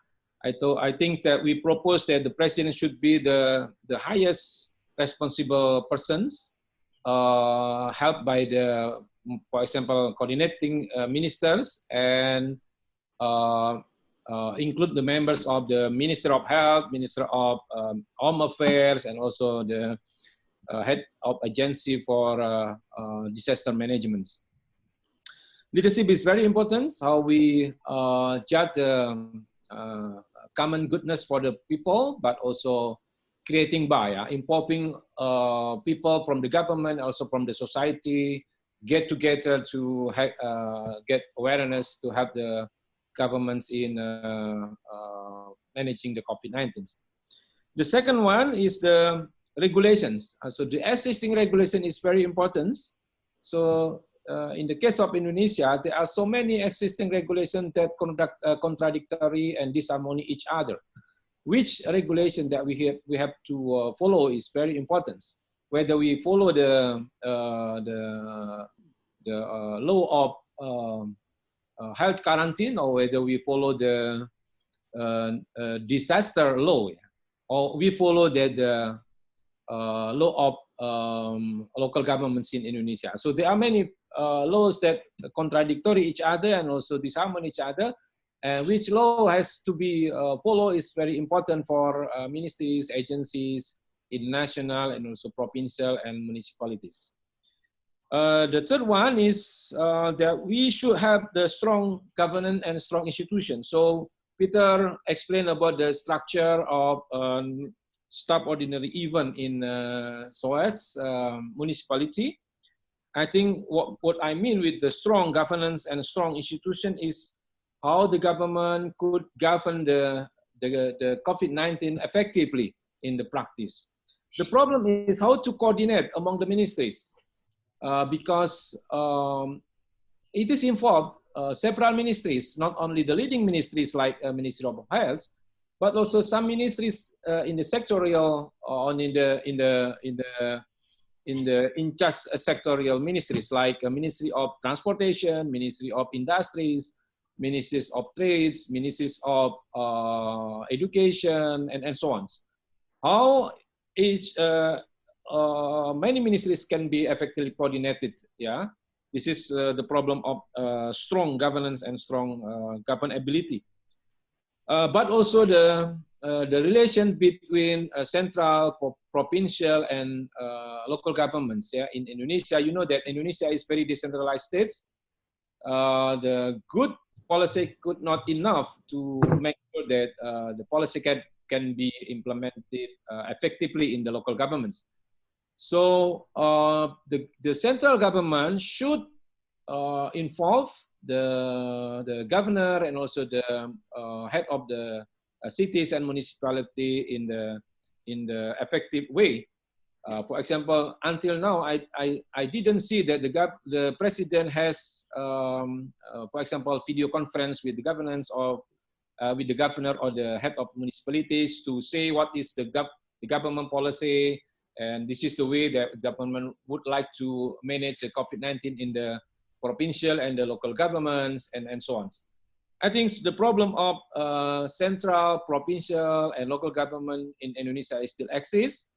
The local government react with various policy in their own municipalities and also cities, and based on the quarantine health quarantine law, that the government should decide the policy in the central governments, but also involving the provincial and the municipalities in implementing the policy in local governments. The fourth variable is the readiness of society. I mean, the character of society is very important. The culture of society is very important. And I think every country has their own characteristic of society and the community. In Indonesia, for example, with many citizens with uneducated people, where they are not aware about the situations, the neglected society, what the government decide in policy could not easy implemented because the society are not aware about the situations. Yeah, but also the specific event like in Indonesia, where after Ramadan people back to the village. This is a very uncontrolled situation. The government is not easy to control and able to control the situation like after Ramadan to back to the village. Yeah. And I think this is so-called ungovernable society with weakness or incapable government, yeah, to control all the policy in Indonesia. And the fifth variable is the policy that you choose for to solve and to cope the problem, yeah, with the problem in every countries. Indonesia has chosen the social distancing, yeah, as national policy that should be also implemented in provincial and also local governments. But so far, I observe that this social distancing policy is not in the situation that can be effectively implemented because of the character of society, but also the weak of bureaucracy and governance to monitor and control the policy in the practice, in the implementation. So I know that every country has their own policy, yeah, in lockdown or social distancing and so on. But I think social distancing that has been chosen in Indonesia is not yet implemented effectively in Indonesia. So I think this is five variables that I would like to introduce and also to strengthen, yeah, in a way how to manage managing COVID-19 in every countries and also in Indonesia. So leadership, regulatory regulation that exists, strong governance and also institution, the readiness of society, and also policy that has been chosen by every country. Also, thank you very much, Daphne and Lizanne, and all speaker and participant. This is my short reaction for all presentation that you've been done. Thank you very much. Thank you so much, Professor Eko. We have taken notes and some concerns are raised. There are 5 key points that we'll respond afterwards. Thank you so much. Thank you. And Thank you. The second reactors, Dr. Gaby, would you please to give some comments or remarks to the presentations? Well, thank you very much, Mr. Daphne, and thank you very much also for Lizanne for organizing this very useful conference. And thank you also, Mayor Peter, Laila, and Christopher for having shared the experience from different countries. And of course, thank you to Daphne, who has taken some time to reflect on the experience of Indonesia. I decided not to go into details, but try to distance myself from the detailed implementation and the dynamics of the way government throughout the world deals with the COVID-19. I would rather look at the more macro level by undertaking the so-called helicopter view in trying to explain or at least understand the way government behave. I have 2 main points, less than Professor Eko. First one is that if we are speaking about leadership, yes, leadership is important. Leaders are very important. They play a very pivotal roles in addressing the issue, especially during crisis situation. But keep in mind that crisis, any crisis, let alone crisis such as COVID-19, work in a very different scheme other than the one that we normally understand, the so-called normal condition. They were under such a pressure to take a swiftly decision, and that decision must be made comprehensively, timely, and sometimes passionately. So leaders are under such a situation that people requires or expecting many things from them. Some leaders manage to do so. Some leaders cannot do that. So sometimes the public expectation on the importance of leadership is simply too much under a crisis situation. But more than that, I would like to take second point that leaders or leadership alone is insufficient. we can understand the way leaders react or address the specific crisis such as the COVID-19 in a specific institutional arrangement. So that is where the issue of governance is very important. In the last 3 months, I've been doing research on, again, the way government throughout the world respond to crisis, focusing on China, Spain, and Indonesia. And I find something that is really interesting. And that brings me to the point on the importance of governance or institutional arrangement. The first point that I would like to highlight from my ongoing research is that we have actually transformed from COVID as a health issues toward COVID as the governance issues. And the finding so far leads me to conclude that if COVID is simply a health issue, then we might be able to deal with it very soon. But simply because it is not supported well or effectively by a proper governance structure, then we have to live in this situation, very uncertain. And in terms of the choice of governance, different countries have different governance system. For example, if we may reflect to the experience of China in dealing with COVID, it is one of the best practice comparatively, but most of the research so far point to the very unique or specific nature of Chinese governance, which is very much autocratic or authoritarian, although there are also some sort of decentralization, administratively speaking. So China has actually a very decentralized authoritarian system, and that enabled the government to present a very swift and bold response to the COVID. While the second one, the experience of Spain is quite similar with the experience of Indonesia, and I believe it's also similar to the experience of the Philippines in this case. I even make fun for myself that when you conduct research on Indonesia and the Philippines, you simply change the word from Indonesia to the Philippines or from the Philippines to the Indonesia, and every other thing will be the same. So we share so many similarities. And but one point that is very important to note from the case of Indonesia is that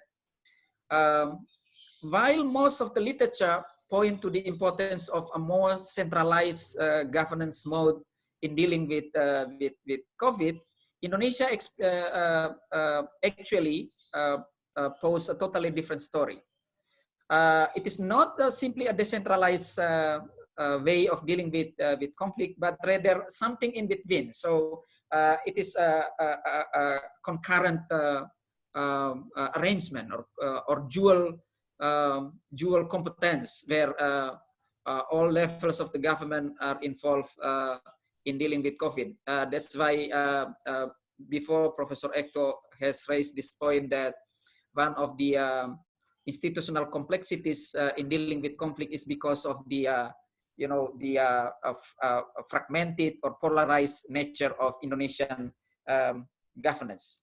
But Indonesia also presents a very interesting story in two ways. At the national level, we can see that well, the president takes most of the responsibilities, if not all. He really lead the team, and we have to give credit for that. But at the same time, he also decentralized some sort of decision-making authority to the line ministries, and that is when another institutional complication arise. Then the COVID still far away from Indonesia, in January and early February.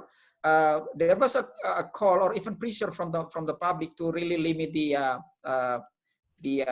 entry point to Indonesia, and that's simply by limiting the international flight. It is simply because the way that passenger screenings was held in the airport. The question at that moment is that, was it the responsibility of the Ministry of Health, or it is the responsibility of the Ministry of Transportation, or the responsibility of the Immigration Office? And there was no specific answer on that, and because of that, Indonesia has to pay extra cost because of the delay. So at the national level, I would call this system something like uh, decentralized or centralized decentralization. So meaning that again, the president hold all the responsibilities, which is good, but at the same time he delegates for some responsibilities to line ministries. So then the question becomes, how can these different line ministries be brought together in a coordinated, concerted way in responding to crisis. But a more complicated picture and dynamic narratives is found at the local level. When the national government was forced to take an urgent emergency responses, and the government failed to do so, and it was in February up to early March 2020. We noticed that there are some variation at the local level, and they have to undertake these unilateral moves by not obeying the national regulation for the sake of the local responsiveness. The term that was used at the moment was quite varying, ranging from lockdown, simply lockdown, or restrictive lockdown, regional lockdown, local lockdown, up to humanitarian isolation. So there are many ways that was used by the local government, and I interpret it not simply as different in the term used to respond to crisis, but simply it is a symptom of policy paralysis because of the delay of the national government. Here is the time when it is really important to look at the relationship between different actors, especially the national and the local government. How can they be brought together to present a more effective response to crisis? So instead of simply implementing a decentralized approach in dealing with COVID, this is very general, comparatively speaking, or looking for a more decentralized way in dealing with COVID, Indonesia actually implement the duality arrangement in dealing with COVID, something that is quite unique, although it is also common to find it under the normal situation. And the last point I would like to make is that we speak specifically about crisis governance, and this is something that the either AAPA, PSPA, or IAPA have to put extra effort to really understand, to really develop it in a more comprehensive way. Then the question is, do we really a specific arrangement for crisis governance? Because this is something that many countries simply do not have. In ASEAN countries, in my understanding, it is only the Singapore government that have it, and that thanks to the incidents of MERS and SARS. So I believe we don't really need to wait for another crisis to develop a more effective crisis governance. It is now time for us to do it together. And in this stance, I believe PSPA, IAPA, and also AAPA can take the lead in really developing a more effective sort of crisis governance. I believe that would be all for now from me, Pak Devni. And again, thank you everyone. Thank you very much to each and every one of you. Very good afternoon.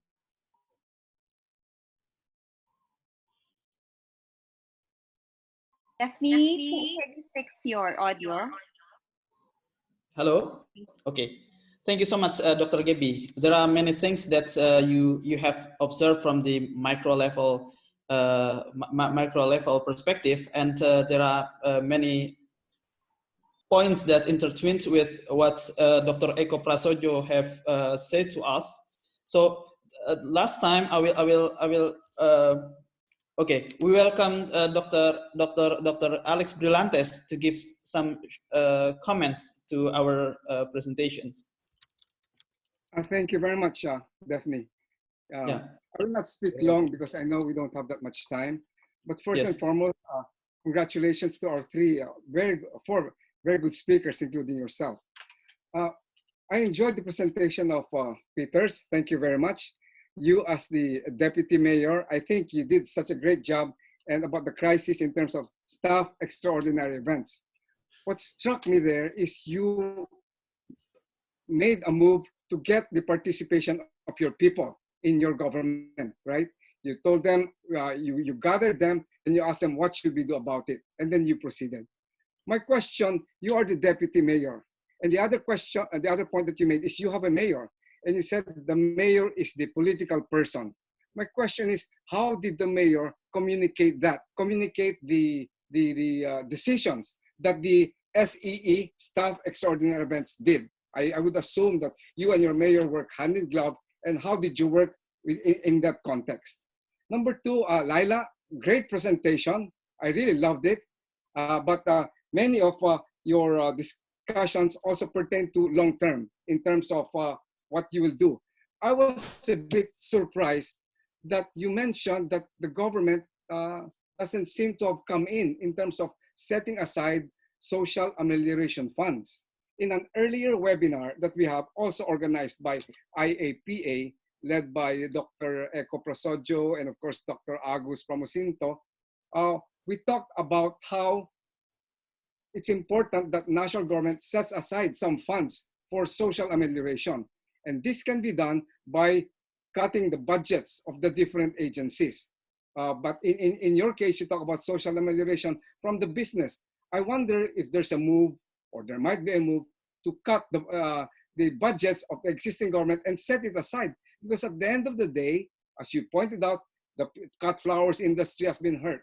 Tourism has been hurt. So many of the people have really been affected, and they don't have jobs. They have been furloughed, etc. And obviously, as in other countries, it's government that comes in, setting aside a certain amount. But a number of things that you mentioned also pertain to long term. And the third one that I think is very important, that cuts across, including the presentation of Dr. Chris and Dr. Daphne and yourself, Laila, and of course, Dr. Peter here is the local government expert. I would have wanted more discussion on the role of local governments. For after all, at the end of the day, you can have nice plans at the national level, but if they are not operationalized at the local level, forget it. Because local governments are in the front lines. So I think it's very important that we somehow develop the capacities, not in terms of them not in terms of them not knowing more than us, but working together with them. So that is what capacity building is all about. Us learning from them. They are in the front lines. They are the ones being criticized by the people, no? And we learn from them, and they learn from us. In our last webinar, we talked about some quote-unquote innovations at the local level. So I would like to see more about how, at the end of the day, local governments do play a critical role because they're frontliners. And I would like to end by seconding some of the points Dr. Eko mentioned. Dr. Eko himself was a member of CEPA, a Committee of Experts of Public Administration of the UN. And just early this morning, since AAPA has been invited to CEPA, we also suggested to them some important points. And some of them indeed came out. I think Daphne talked about the importance of collaboration and institutionalization. That's very, very important. National, local collaboration, and that's the kind of discussion I would like to see more from also Dr. Peter. Number two, partnerships, vertical and horizontal partnerships. Very, very important. Nobody can do it alone.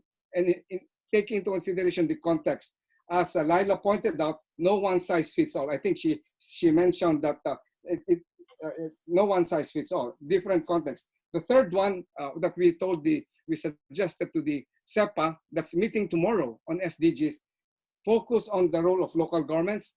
And number 4, leadership. Leadership matters. The leadership of the deputy mayor, the leadership of the mayor, the leadership of national government, as pointed out by Chris. But at the end of the day, it's also leadership at the front lines. And finally, Dr. Eco mentioned about the importance of institutionalization.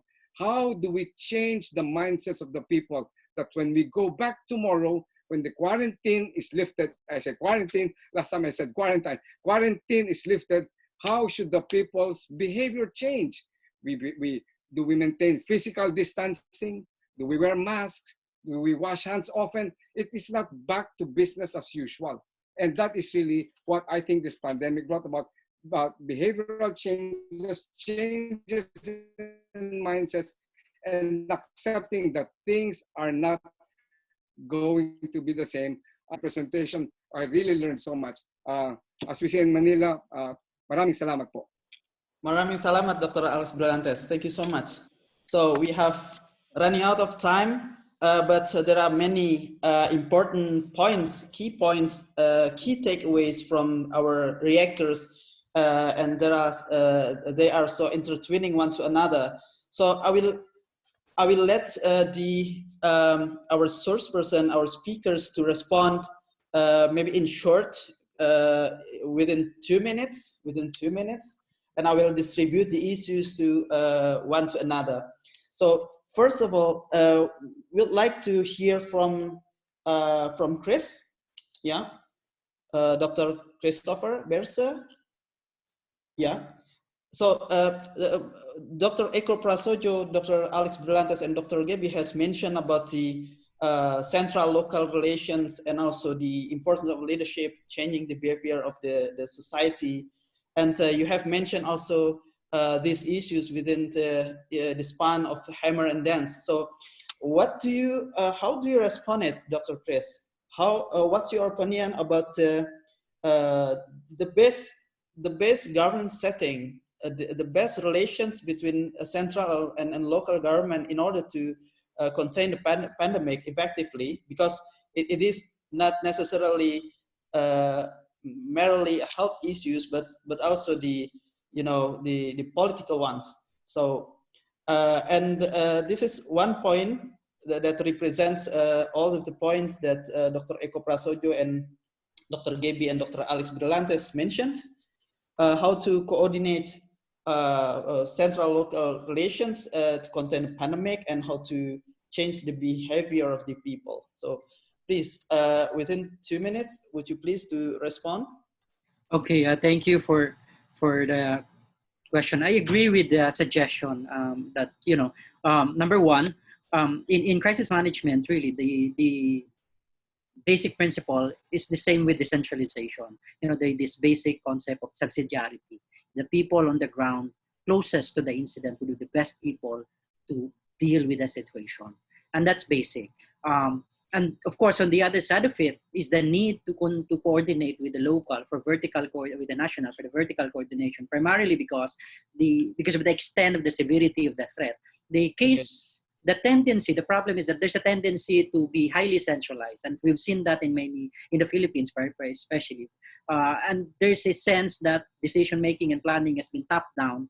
And because of that, when we implement on the ground, there's a lot of issues when it comes to how to operationalize the different policies. So it's real.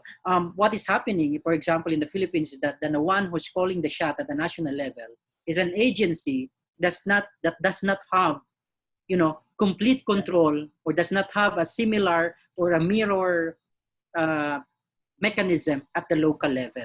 I'm talking about the Department of Health, for example. Yes. We do have the health personnel at the local level, but they're under the local government. So in terms of interconnectivity and vertical coordination, it sort of like created some problem. On the issue of motivation, it's correct. No, but changing behavior would require 3 things. One, we need to change the motivation of the people. We have to convince them that they have to change their own behavior. But more than that, we also need to change their ability to act on their behavior. Meaning, if we give them the locus of power if we give them that sense that they could do actually something about the situation, then we could probably change the behavior. But if they don't feel that they can do something about it, then nothing will happen.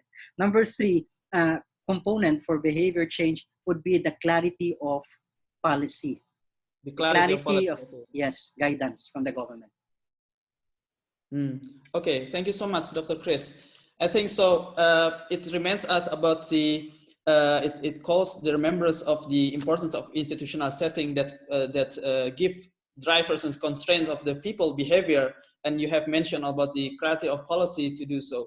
So it's very interesting to move to Lila. Thank you so much, Dr. Chris, and Lila will respond us about the social amelioration issues and how to cope with the ungovernable society, especially in case of Kenya. Please, Dr. Lila. Thank you so much. So I wholeheartedly agree with Dr. Echo, Gabriel, and Alex's comments. I think leadership is very important, and leadership should be looked at from a local perspective, the domestic angle, to how each state is able to look at its society and its capacity to be able to deal with pandemic preparedness. So Dr. Echo gave us the variables together with Dr. Gabriel, and they say that in addition to leadership, it's important to place it alongside the readiness of society. And I want to answer this in response to Alex's question on what sort of social amelioration plans has Kenya put in place, because he's heard a lot of discussion during my presentation on the benefits to the corporate sector, but what really is happening to the people themselves, that's a social amelioration. So what we've seen is that the discussions in Parliament with respect to looking at the current budget that we have and apportioning part of that budget towards social amelioration plans is actually, there's a discussion that took place. So the government took about 10 billion Kenya shillings, and 100 Kenya shillings is equal to $1.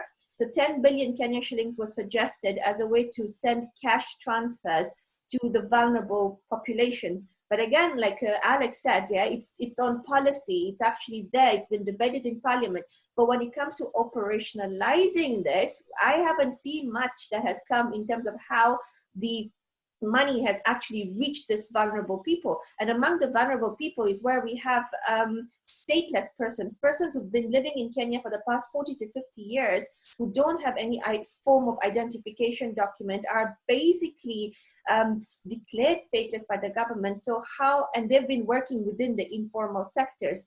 So now that they're out of jobs, are they benefiting from the cash transfers when they're not recognized as a persona, right, by the government? That's an issue.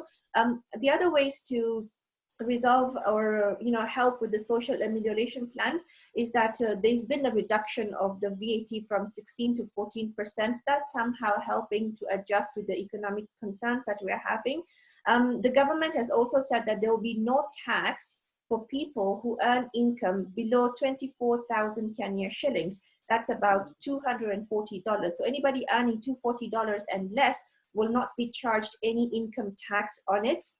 And then there have also been measures to put to take food and distribute food to the slum areas. This was done by the government. It resulted in a lot of chaos because we had so many populations within the slum areas go towards the chief area to collect the food, and it resulted in a little bit of stampede and a bit of human rights violation. So we saw that actually happen. Finally, I think I'd like to respond on the issue of the social amelioration. There's this discussion that's coming out on the sense of how a country whose revenue rather is financed through borrowing, through debt, because we're not like a rich country. We don't have our own fiscal strength, so we borrow from IMF, we borrow from foreign jurisdictions. So a country that heavily relies on debt, how is it able to provide social security like Germany? Germany has its own social security system. The UK has its own social security system. They have the NHIF. Now, we contribute to the Social Security Fund in Kenya. So every person who's a government employee, even in the formal sector, they contribute to the NSSF. But we're not a social welfare state. So currently we have the NSSF, which we've been contributing money to, but we're not seeing how this social security system is now helping benefit the people who've been saving money with them during Okay, this. Leila. Yeah. And finally, Yeah. just one. There's Yeah. this idea about trying to modify or No adjust problem. the social contract. Okay. Yeah. Social contract is how the state and society arranges its governance between themselves. But now we're saying we just don't want to have a state-society relationship. We want to have the state, society, and a relationship with corporations. And I think that's a very dangerous ideology coming out, because it's getting us to move to the political agenda of the far right. So we have to be careful in how we're dealing with preparedness. Thank you. Thank you so much, Leila. So I think this is also the problems faced by the developed countries like Germany. And you have mentioned very good points that these are people, not only the data. Even for the database, some developing countries do not have solid or reliable database for distributing money, right? But I think for the developed countries like Germany or UK, distributing money during this pandemic, I think it's quite not a problem, right? But let's hear from Peter Wappelhorst about the situation that you have faced on how to manage of the coordination between your mayor as politically elected officials, and how to coordinate with the federal government, because among these countries, like Germany is one of the federal state, while the Kenya, Indonesia, and Philippines is the unitary state. How do you cope with this governance arrangement, Peter? Yeah. First of all, we have a very powerful, strong mayor. He's a mayor already for 20 years, and he's used to make the decision. So it was a little bit difficult to make him accept that now he's not the one who makes the decision, and he has to live with the decision he wouldn't take. But it was a process. It was a process of communication, and he saw that this is why I put some pictures about the bomb and the fire. He realized, okay, there will be situations suddenly that he cannot manage in advance. Yeah. And that he has to have a group of people who do it and find the best way. And we put, from different points, we put them together to find the best decision. And he has to accept that. And he found his role in being the face for the public. He realized that it's also important that there's one person who's the face for the public, and who is used or known from the public, and who is not member of the group who has to make the decision, because the group who makes the decision not always have the time to make the public relations and to be the face for the public.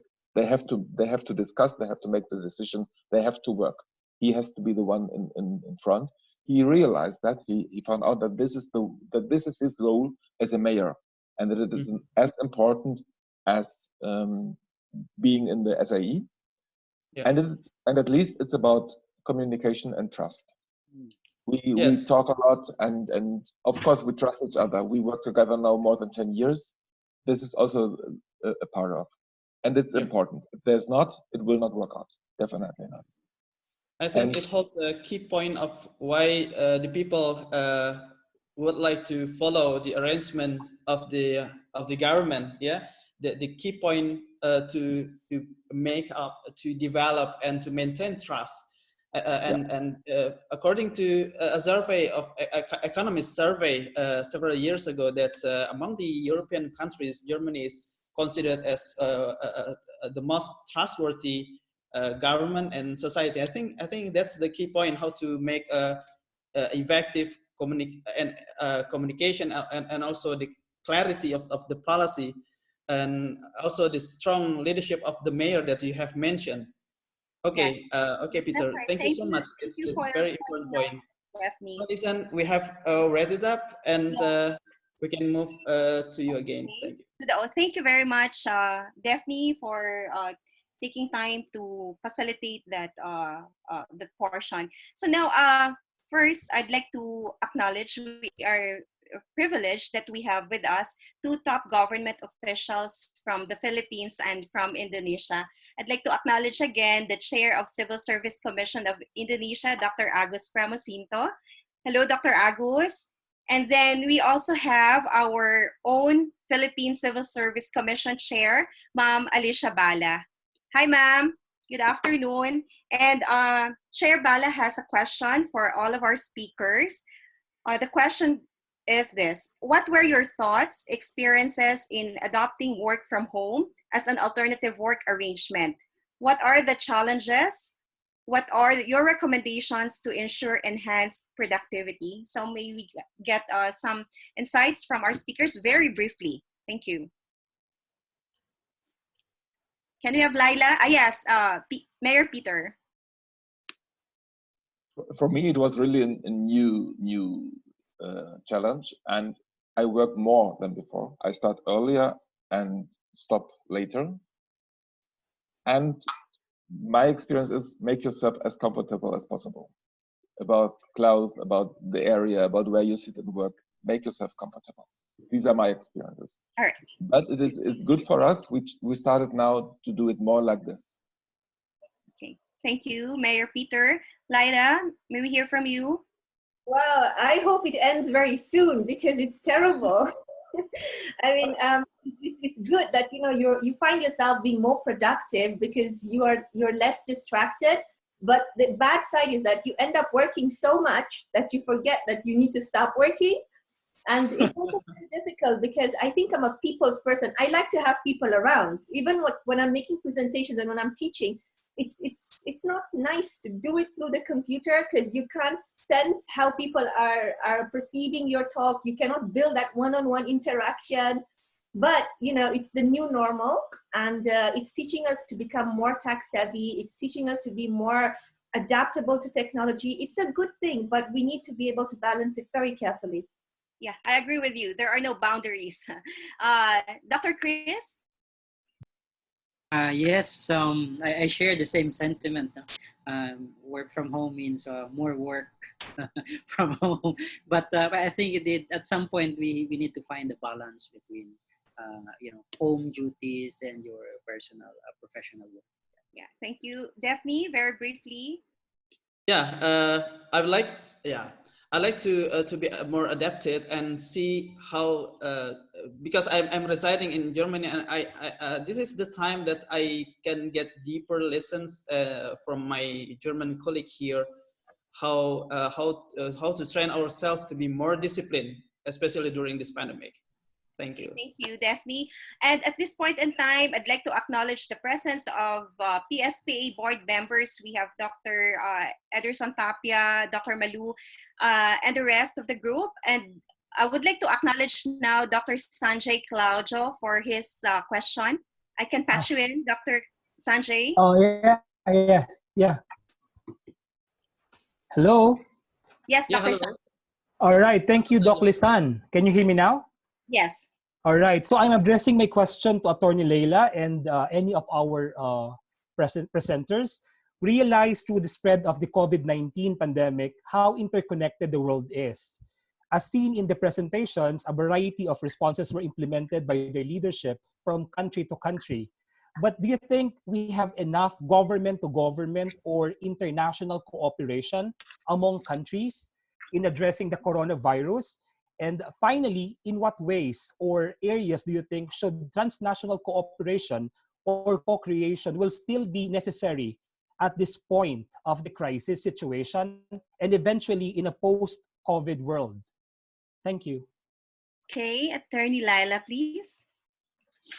That's a very good question, and I would like to respond to it in different levels. So firstly, how has COVID basically helped us interact more? We've seen that the youth rather have taken this, the technological front to addressing COVID issues really well because they've been digitally savvy. We've been having a problem with the elderly because they don't have access to internet, they don't have access to smartphones. If they do, they don't really know how to use it, so their interaction is kind of limited.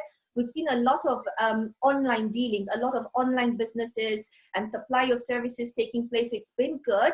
with respect to government to government interaction has been not quite productive, because even at the East Africa regional level, when Kenya has been calling for meetings, we've seen like the president of Tanzania has refused to attend the meetings. He simply said, have the meeting, send me the notes. So it's not really working fruitfully for government at the regional level. With respect to how we're dealing with our court cases, there is a way in which lawyers have agreed with their clients and the police and the judges to have virtual sessions. So some of them are working out fine, but then there's still other problems, because like last time there was a lawyer who was calling in for a particular court case while he was still in bed, and there was a huge controversy that even when you are at home, you have to be dressed properly as an advocate, and you need to be able to come in online to have the discussion going well. So the bits of adjustments that are taking place, we're still learning. We're in the phase of transitioning. It's happening really well. And at the international level, it's kind of difficult, even at the Africa Union level, for example, if you want to have a continental agreement with all the member states, for all of them to come online to discuss these things, because you'll see like in Malawi, for example, and in South Africa, and even in Uganda right now, we have load shedding. So there are going to be electricity interruptions, and this is going to affect the internet connectivity when governments are discussing policy issues when it comes to the digital interaction. So I think we're going to be transitioning a bit in small phases. All right, thank you, Attorney Laila. We're so much beyond our 5 o'clock time, and at this point in time, I would like to thank our speakers and our reactors for their time and for sharing their perspectives and experiences, as well as the challenges faced by their country. So my apologies for not entertaining your questions right now, but I would like to encourage our speakers to kindly reply in our chat box. There are so many questions addressed to all of you, so I hope you find time right now to answer those questions.